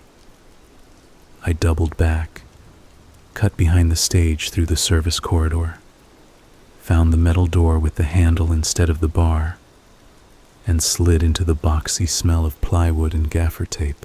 I shut the door and stood still until the dark stopped moving.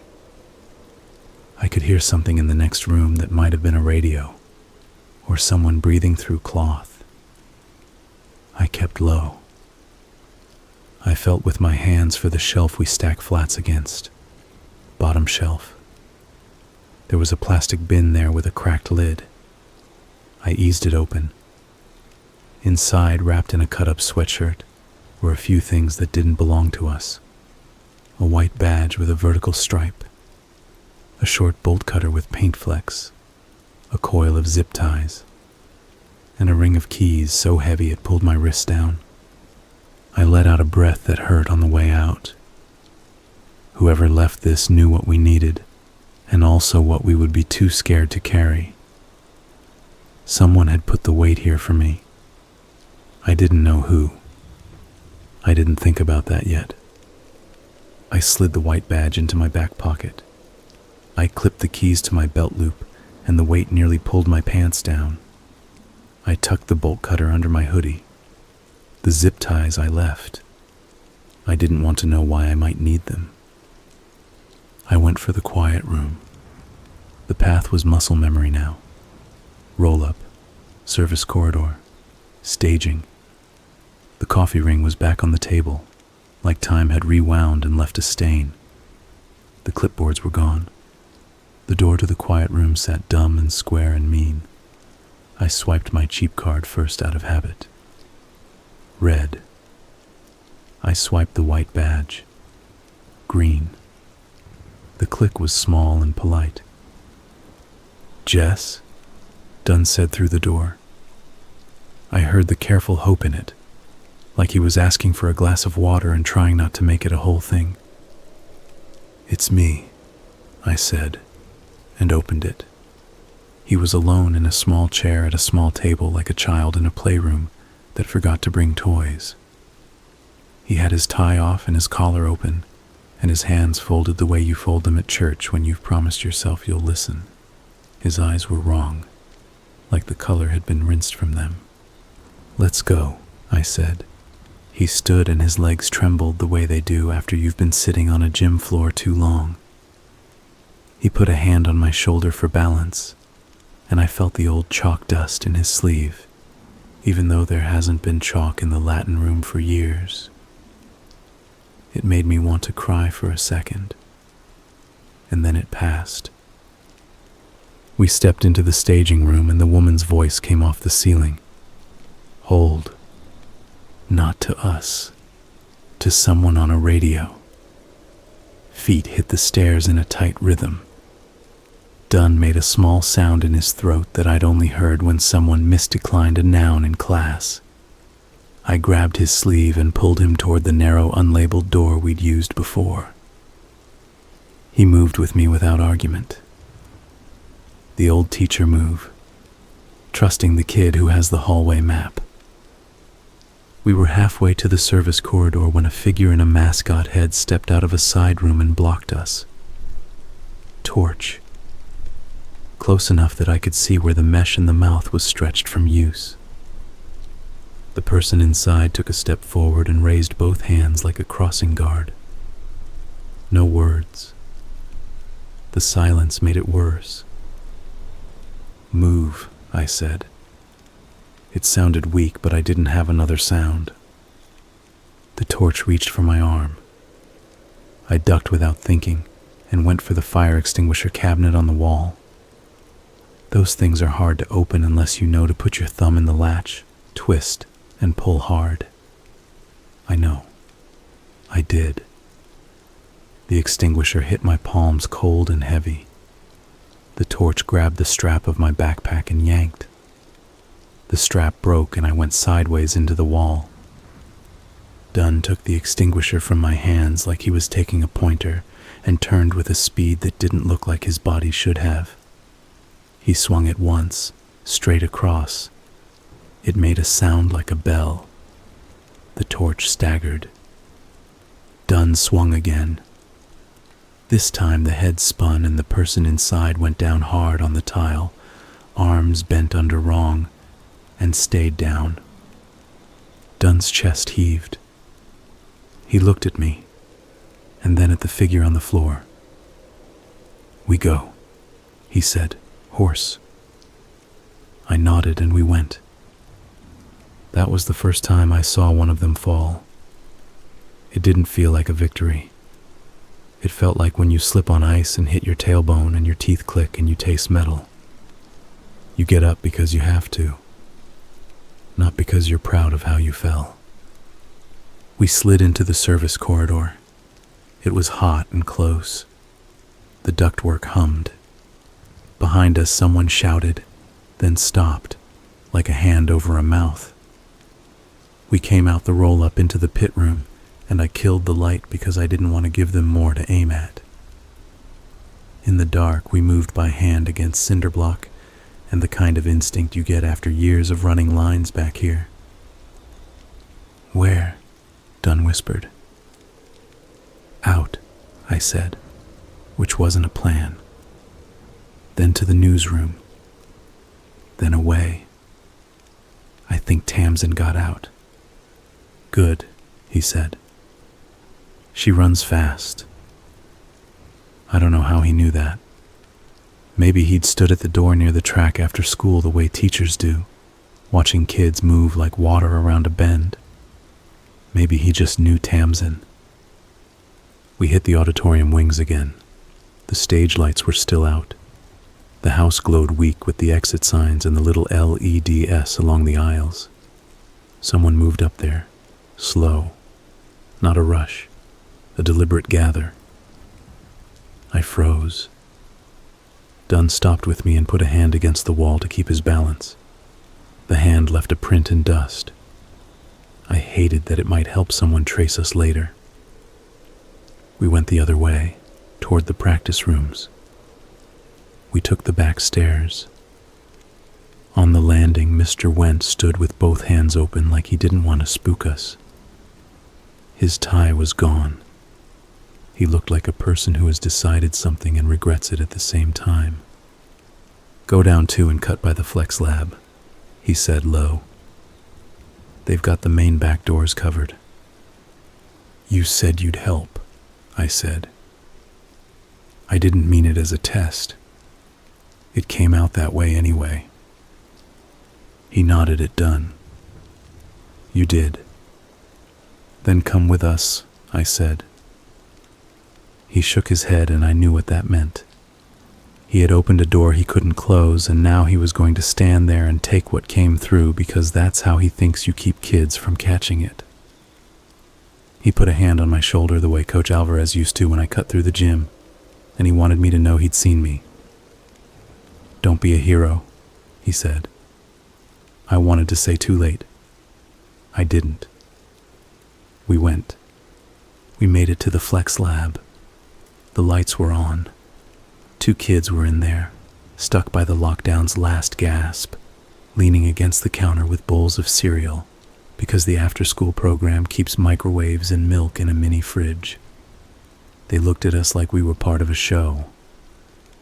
I put a finger to my lips and they didn't move.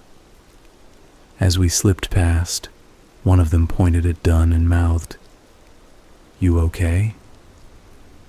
Dunn nodded and touched his chest in a little half-thanks that looked older than the building. We cut out by the art wing.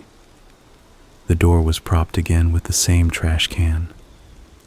The air outside tasted like damp leaves and exhaust. The vans at the loading dock idled.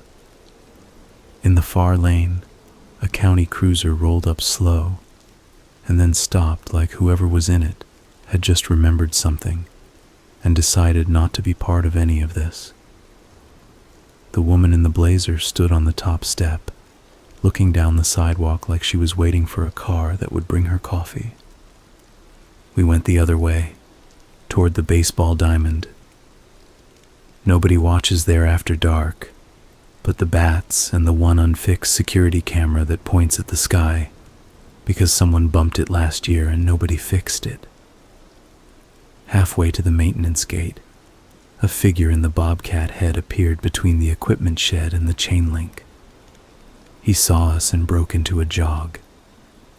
I felt Dunn's hand tighten on my sleeve. My ankle reminded me it didn't like me anymore.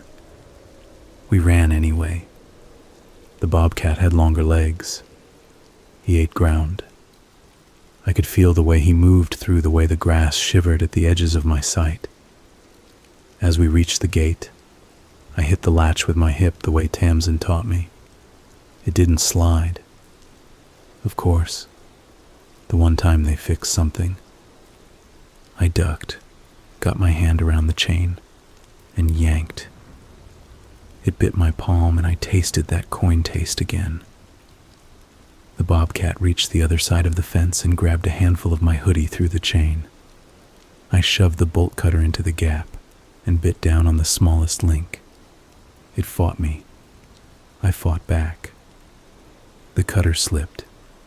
My knuckles slammed the post. Dunn stepped into the bobcat and took the grab into his own body like a block in wrestling. He made a sound that might have been a word. I reset the cutters, put both my hands right, and squeezed like I was cracking a bone. The link snapped. The gate gave. We fell through in a tangle. The bobcat pushed the gate and it slammed back at him hard enough for his mask to bump the metal. He staggered but didn't fall. He came through.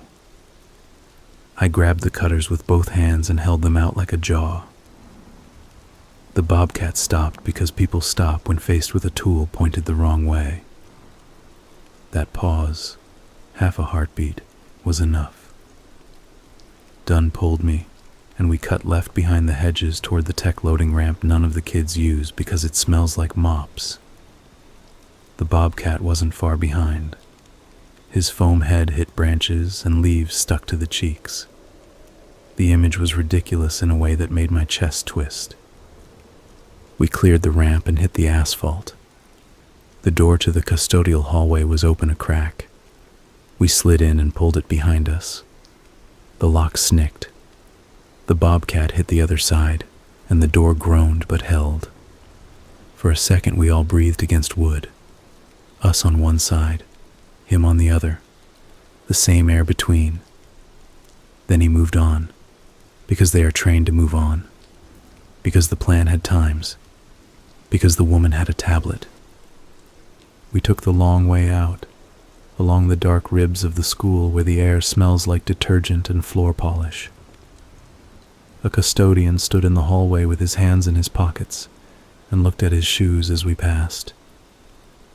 He didn't say he saw us. He also didn't move to make it easier. You can read that how you want. I read it as survival. We got to the journalism lab. The door opened to our key, because the building doesn't fight me there yet. Inside, it was the same room as always. The couch with the mystery stain, the whiteboard with our editorial calendar where homecoming photo assignments still sat in my handwriting like a sentence from a different time. The fridge hummed.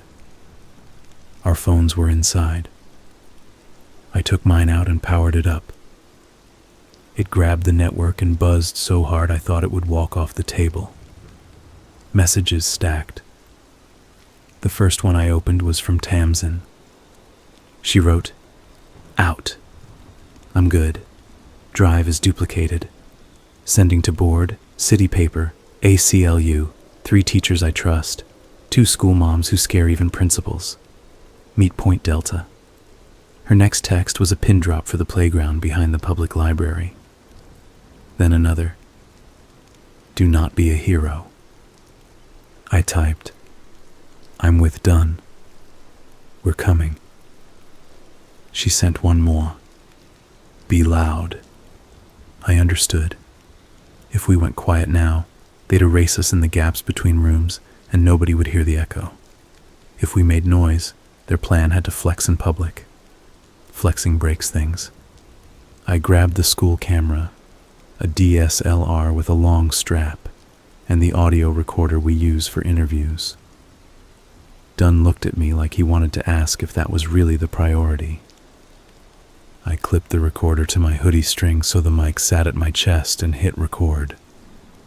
I checked the battery like a person checking a pulse. Full. We moved. Out the side door. Across the faculty lot. Into the street where the student lot empties onto Maple. I didn't look back. I kept my eyes on the stop sign, the crossing guard's painted stick, the place where the concrete shifts and makes that dip that rattles skateboards. My legs shook, but they moved the way a bike moves when you stop thinking about balance. We reached the library playground. Tamsin sat on the low wall where the toddlers climb, hoodie up, hair stuck to her cheeks from running. She stood when she saw us. She didn't hug me. She took Dunn's elbow instead, a practical touch, and said, "You okay?" He nodded. She said, "Good," and put him on the bench under the ash tree. Leaves stuck to his sleeve and he didn't brush them off. "Files?" I asked. "Sent," she said. "Saved. Backed up 10 ways. Scheduled to publish even if I drop my phone down a sewer." The city paper editor sent a 1-word reply. "Call." I didn't. "I'm not leaving you." "Good," I said. And then my chest took a breath on its own, and I fought not to bend over with it. We didn't have a plan for the next thing, but we didn't have to. The next thing came to us. Sirens. Not a lot. 2, then a 3rd, then a 4th. Not fire. Police. Not county. City. Different tone. The vans from the loading dock pulled out fast, not reckless. That controlled speed like an ambulance when they know the patient is already gone. The woman's voice rolled over the school intercom and bled weakly into the air around us from the outdoor speakers. Shelter in place is lifted. Dismissal will proceed. The words meant nothing now. People came out of the school in small clumps like the building had been holding them in its throat and finally cleared them. Parents ran. The space between the sidewalk and the bus lane filled. In that mess, the suit man moved like a person going to his car after a long shift. He had a folder under his arm and a crease in his shirt where his seatbelt would hit. He saw the police and smiled like this was an inspection he was ready to pass. The woman in the blazer stood beside him, tablet tucked against her ribs now, like a playbook she didn't need to read while she ran. Officer Barr's partner. She'd been on campus the past month, a quiet sergeant with a braid so tight it looked like wire, stepped up to them with 2 city cops. She said something I couldn't hear. The woman showed a badge I hadn't seen before. Not district, not county, not anything I recognized. The sergeant didn't blink. That's when I knew she'd heard from someone who didn't care about the badge the woman held. Everything that happened next happened fast, and also in pieces. A man in the bobcat head tried to slip past with a gym bag. He didn't get 2 steps. A kid from track pointed and yelled, loud enough to wake a whole street. "That's him," he said. His voice cracked into the mic of 1,000 phones. It wasn't an accusation in a courtroom. It was spoiled ritual. The cops pivoted like a drill. The bobcat ran. He went the wrong way, toward the pool. 2 students and 1 math teacher and someone's father cut him off. Not violent, just a wall. He turned and hit the wet tile outside the pool doors at a sprint. Everyone knows what happens next. He went down. He didn't get up. People reached and then pulled back, because the head made it weird to help. They took it off him. It was Mr. Heath. Tamsin grabbed my wrist when I flinched. "Be loud," she said, and I hit the camera's red button with my thumb and shot the scene with my hand steady because something in me was done with shaking. On the far side of the school, a van tried to pull around the bus loop. A parent in a minivan blocked it by accident. She stopped to hug her kid, and the van had to brake hard. The back doors of the van shook, like something inside hadn't been tied down. A kid hit his phone's video. Everyone hit their phones.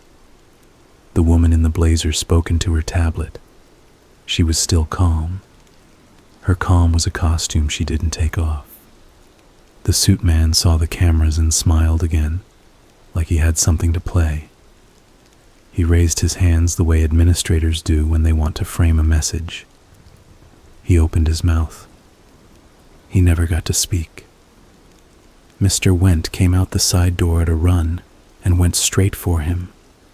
Not wild, straight. He didn't throw a punch. He tackled him clean at the waist and drove him into the grass where the social committee sets up the spirit tent in fall. The folder flew. Papers scattered like birds. People shouted. The woman stepped back 1 step, not scared, calculating. A man in a torch head barreled out of the doorway after Went and swung a short black stick. Went took 1 hit to the shoulder and stayed up. He took the next to the side of the head. He fell and didn't move. That's a sentence I hate writing. He didn't move. He was the one who held his hands open in the stairwell. He laughed at dumb jokes. He burned magnesium ribbon like a kid. He didn't move. 2 city cops went for the torch. He raised the stick again, and one of them shot him with a taser, and he arched and went stiff and fell onto his side, and the head rolled off, and he was someone I didn't know. He groaned. The stick clattered. The woman finally dropped her calm in a small way. I saw the corner of her mouth go tight and turned. We moved without deciding to. Me with the camera up. Tamsin with the recorder pinned to my chest by her fist. Dunn on my right like he'd go back into the building if he had to, even though his legs shook. The sergeant with the braid stood in front of the woman and the suit man and called 2 officers forward with her chin. She said, "You're done. flat like arithmetic. The woman lifted the badge again, and the sergeant said, "I don't care," and the badge went away.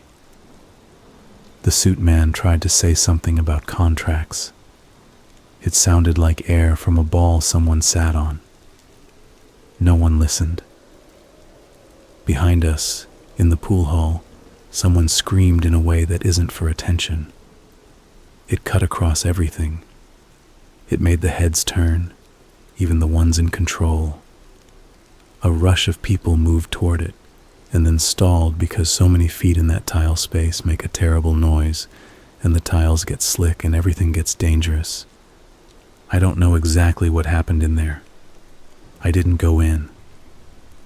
I saw just enough from the doorway to build the scene. One of the people in mascot heads, band flute, had gone in the back way, trying to get out of the crush. He slipped. He hit the metal grate edge. He rolled into the channel by the filter hatch. Another masked person grabbed him by the scruff and tried to pull him up and missed, and he went under. No one jumped in because the water surface looked like a mirror with a crack through it, and people freeze when the world does that. 2 swimmers from the community team finally dove and pulled him and got him to the tile and took the head off, and a teacher put her hands where you're supposed to put your hands and pressed and pressed, and he coughed once and then didn't cough again. A parent pulled her kid away by the shoulders and whispered not to look while looking hard. No one set out to kill that one. It still counted. You can line up words differently in meetings after, but it still counted.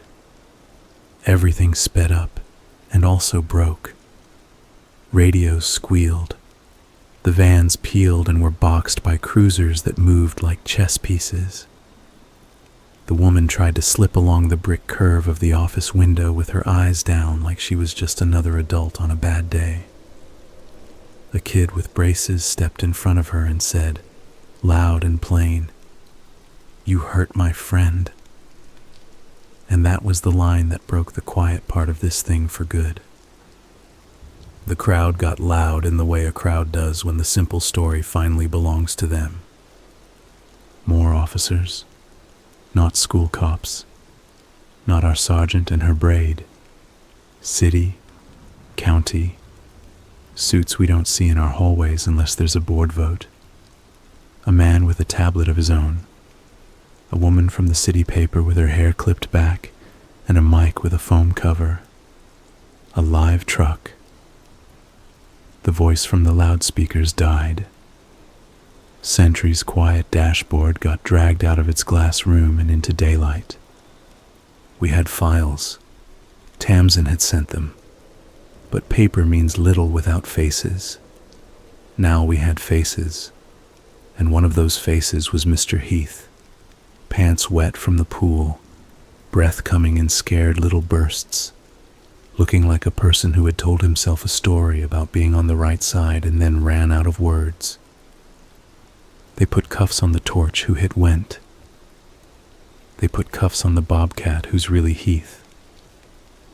They put cuffs on the driver of one van and the passenger in the other. The woman in the blazer held out her wrists like bracelets and didn't speak. She looked bored.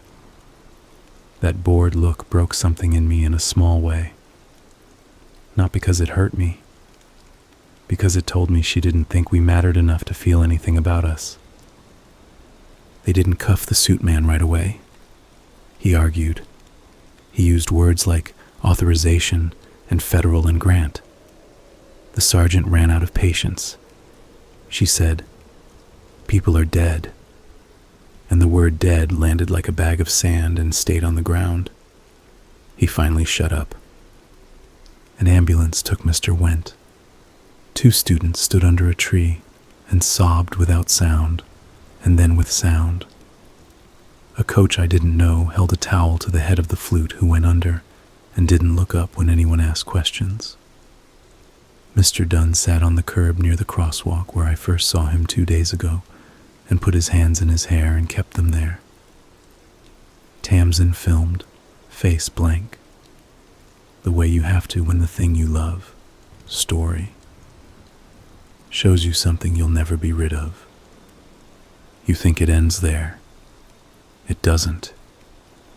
It never ends in the big moment.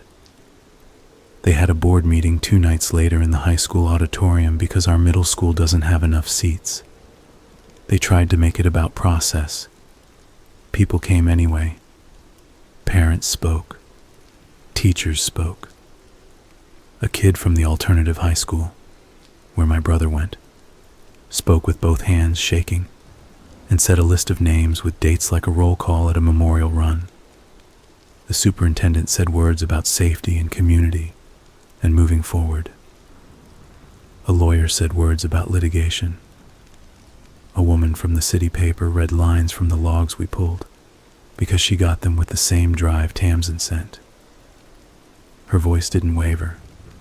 She didn't say our names. She didn't need to. No one said Coach Alvarez's name in that meeting. They said the pool incident and the tragic loss. No one said Officer Barr either. They said campus police. They tried to move past. The room wouldn't. People shouted. A parent at the microphone said the program name, Sentry, like a curse.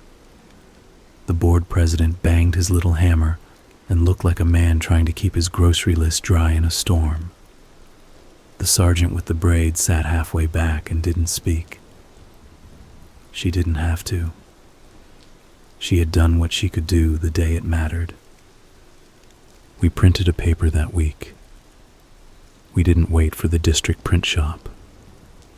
We printed with a budget from the staff that runs the theater and the art teachers who chipped in cash from the weird fund they keep for field trip buses when the district forgets them. We sold papers for $1 and then gave them away when we ran out of change. The front page had a photo of the bobcat head on the tile by the pool door, sitting there like a toy someone forgot, and above it the headline, "This was about us." That headline was Tamsin's. No one argued with it. Inside, a photo of the server room dashboard with the word quiet, occupied lit green, and a line that said nothing about tech, only names. The back page had a picture of Coach's whistle on a hook in the gym office, and a quote from a freshman who said he'd walked laps with him when he had a sprained ankle, and Coach didn't let him feel dumb for sitting out. We got called liars. We got called heroes. We got called irresponsible. We got called brave. It all felt like stickers that don't stick when the air is damp. Investigations started. The woman in the blazer made bail. The suit man didn't. Mr. Heath did, and left town in the early dark in a car with no plates for 3 days before anyone saw him again. Some of the teachers who wore heads resigned and moved their families to other school districts. One of them sent Tamsin an apology that didn't say the word sorry. It said, "I thought it would help. I was wrong."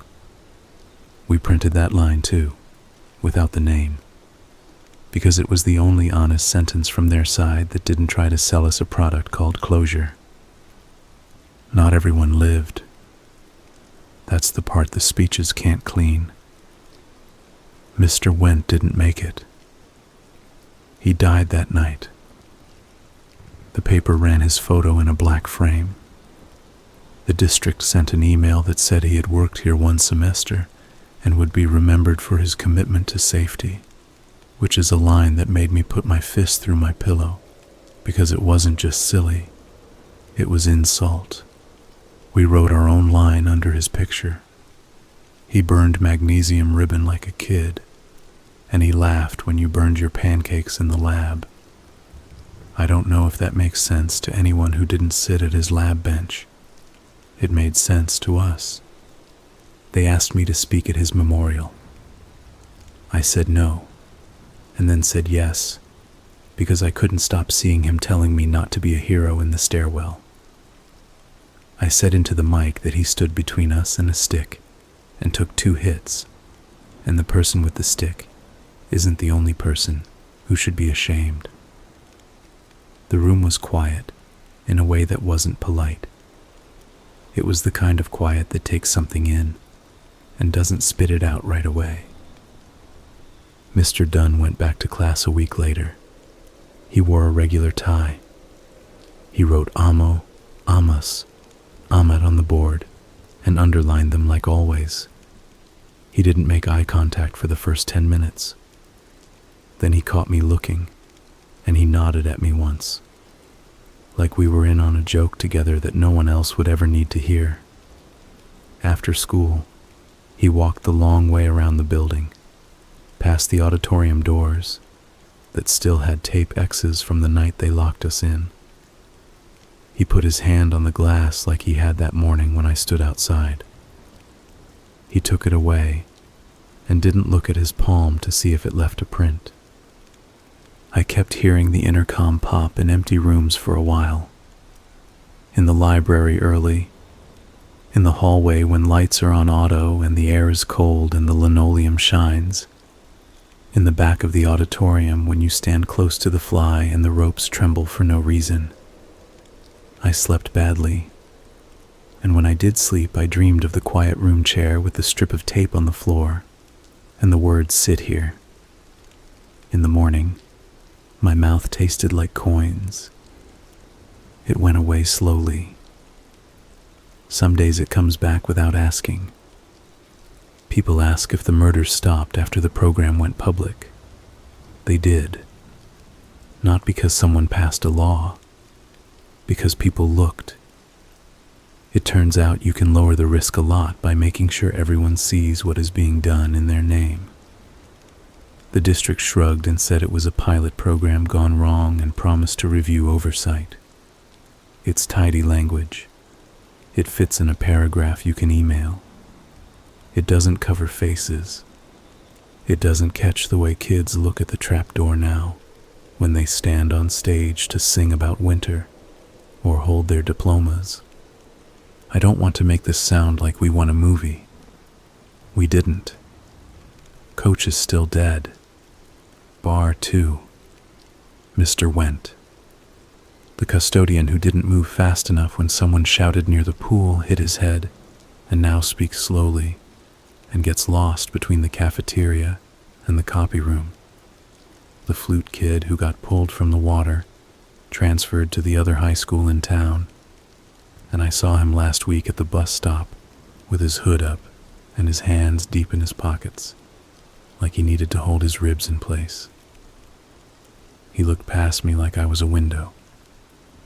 But there's this. At lunch, kids sit in the hallway outside the newsroom sometimes and read our paper out loud and argue with it. They tell us we got a name wrong and we fix it. They tell us we got a detail small, and that small detail is the detail that makes the story feel real. We listen. We print the correction the next issue. It's small ink, but it's ink. They put a plaque in the gym for Coach. It's ugly. He wouldn't have liked it. The kids took his whistle off the hook and hung it on the plaque with the plastic still yellow where it bent from years of being chewed. You're not supposed to tape things to plaques. They did anyway. No one took it down. They took the trapdoor off the stage for a while. Mr. Bell said it was insurance.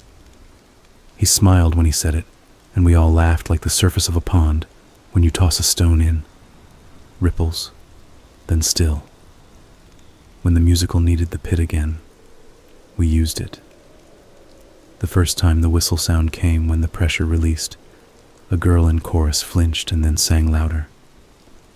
One more thing. The week after the meeting, a small envelope showed up with no return address. Inside was a badge sticker with a number and a USB drive with no label, no note. On the drive was a folder called Old Logs, the underscore like someone meant to type more, and their fingers wouldn't cooperate. The earliest file was from 4 years ago. Different district, same program. names we didn't know. A note column with the same 3 words over and over. Remained. Completed. Final. We sent it to the paper that first printed us. They did a big Sunday story with photos of kids who had changed schools, and parents who had filed complaints, and a superintendent from that district who used the phrase holistic well-being enough times to make you think it meant something. Under the fold, a little box with a single line. A pilot program called Sentry operated in 6 districts. Ours was not the first. We weren't the first. I kept the sticker. I stuck it to the inside of my notebook, and it lost its stick and slid down between pages.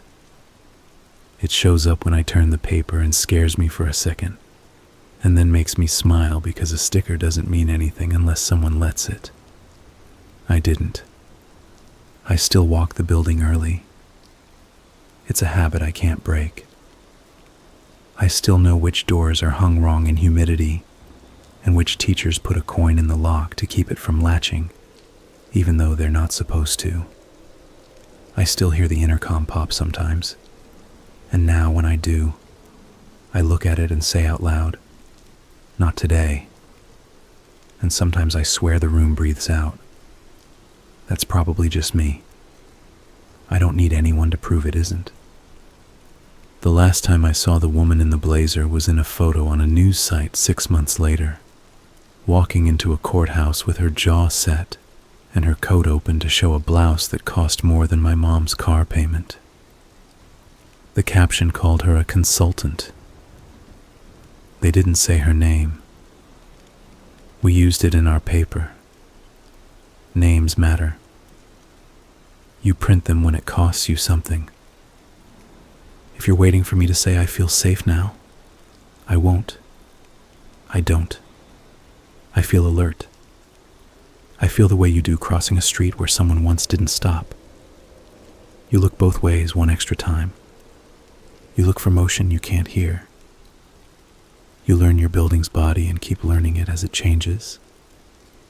When it holds its breath, you hold yours back and listen. That's not fear. That's survival. That's being in a place and knowing it well enough to call it by its name. And when the bad thing in the building has a name that isn't a ghost or a rumor, when it's people with badges and masks and clipboards, when it's towers in a server room with a pretty interface that says, quiet, occupied like it's reporting the weather, you don't whisper to each other in hope. You take a picture. You take a file. You say it out loud to anyone who will listen, and you keep saying it until the people who like doing it in quiet don't get to anymore. That's not a horror story ending. That's a hallway. It's long. It smells like bleach some days, and pencil shavings on others. Sometimes the lights buzz. Sometimes the intercom pops. Sometimes the trophy case squeaks when it cools, and you think it's a footstep. You walk it anyway. You know when it's holding its breath. You know when to run. And if you hear a voice you trust saying, check the locker, bottom shelf, you listen, and you don't wait for permission to open the door.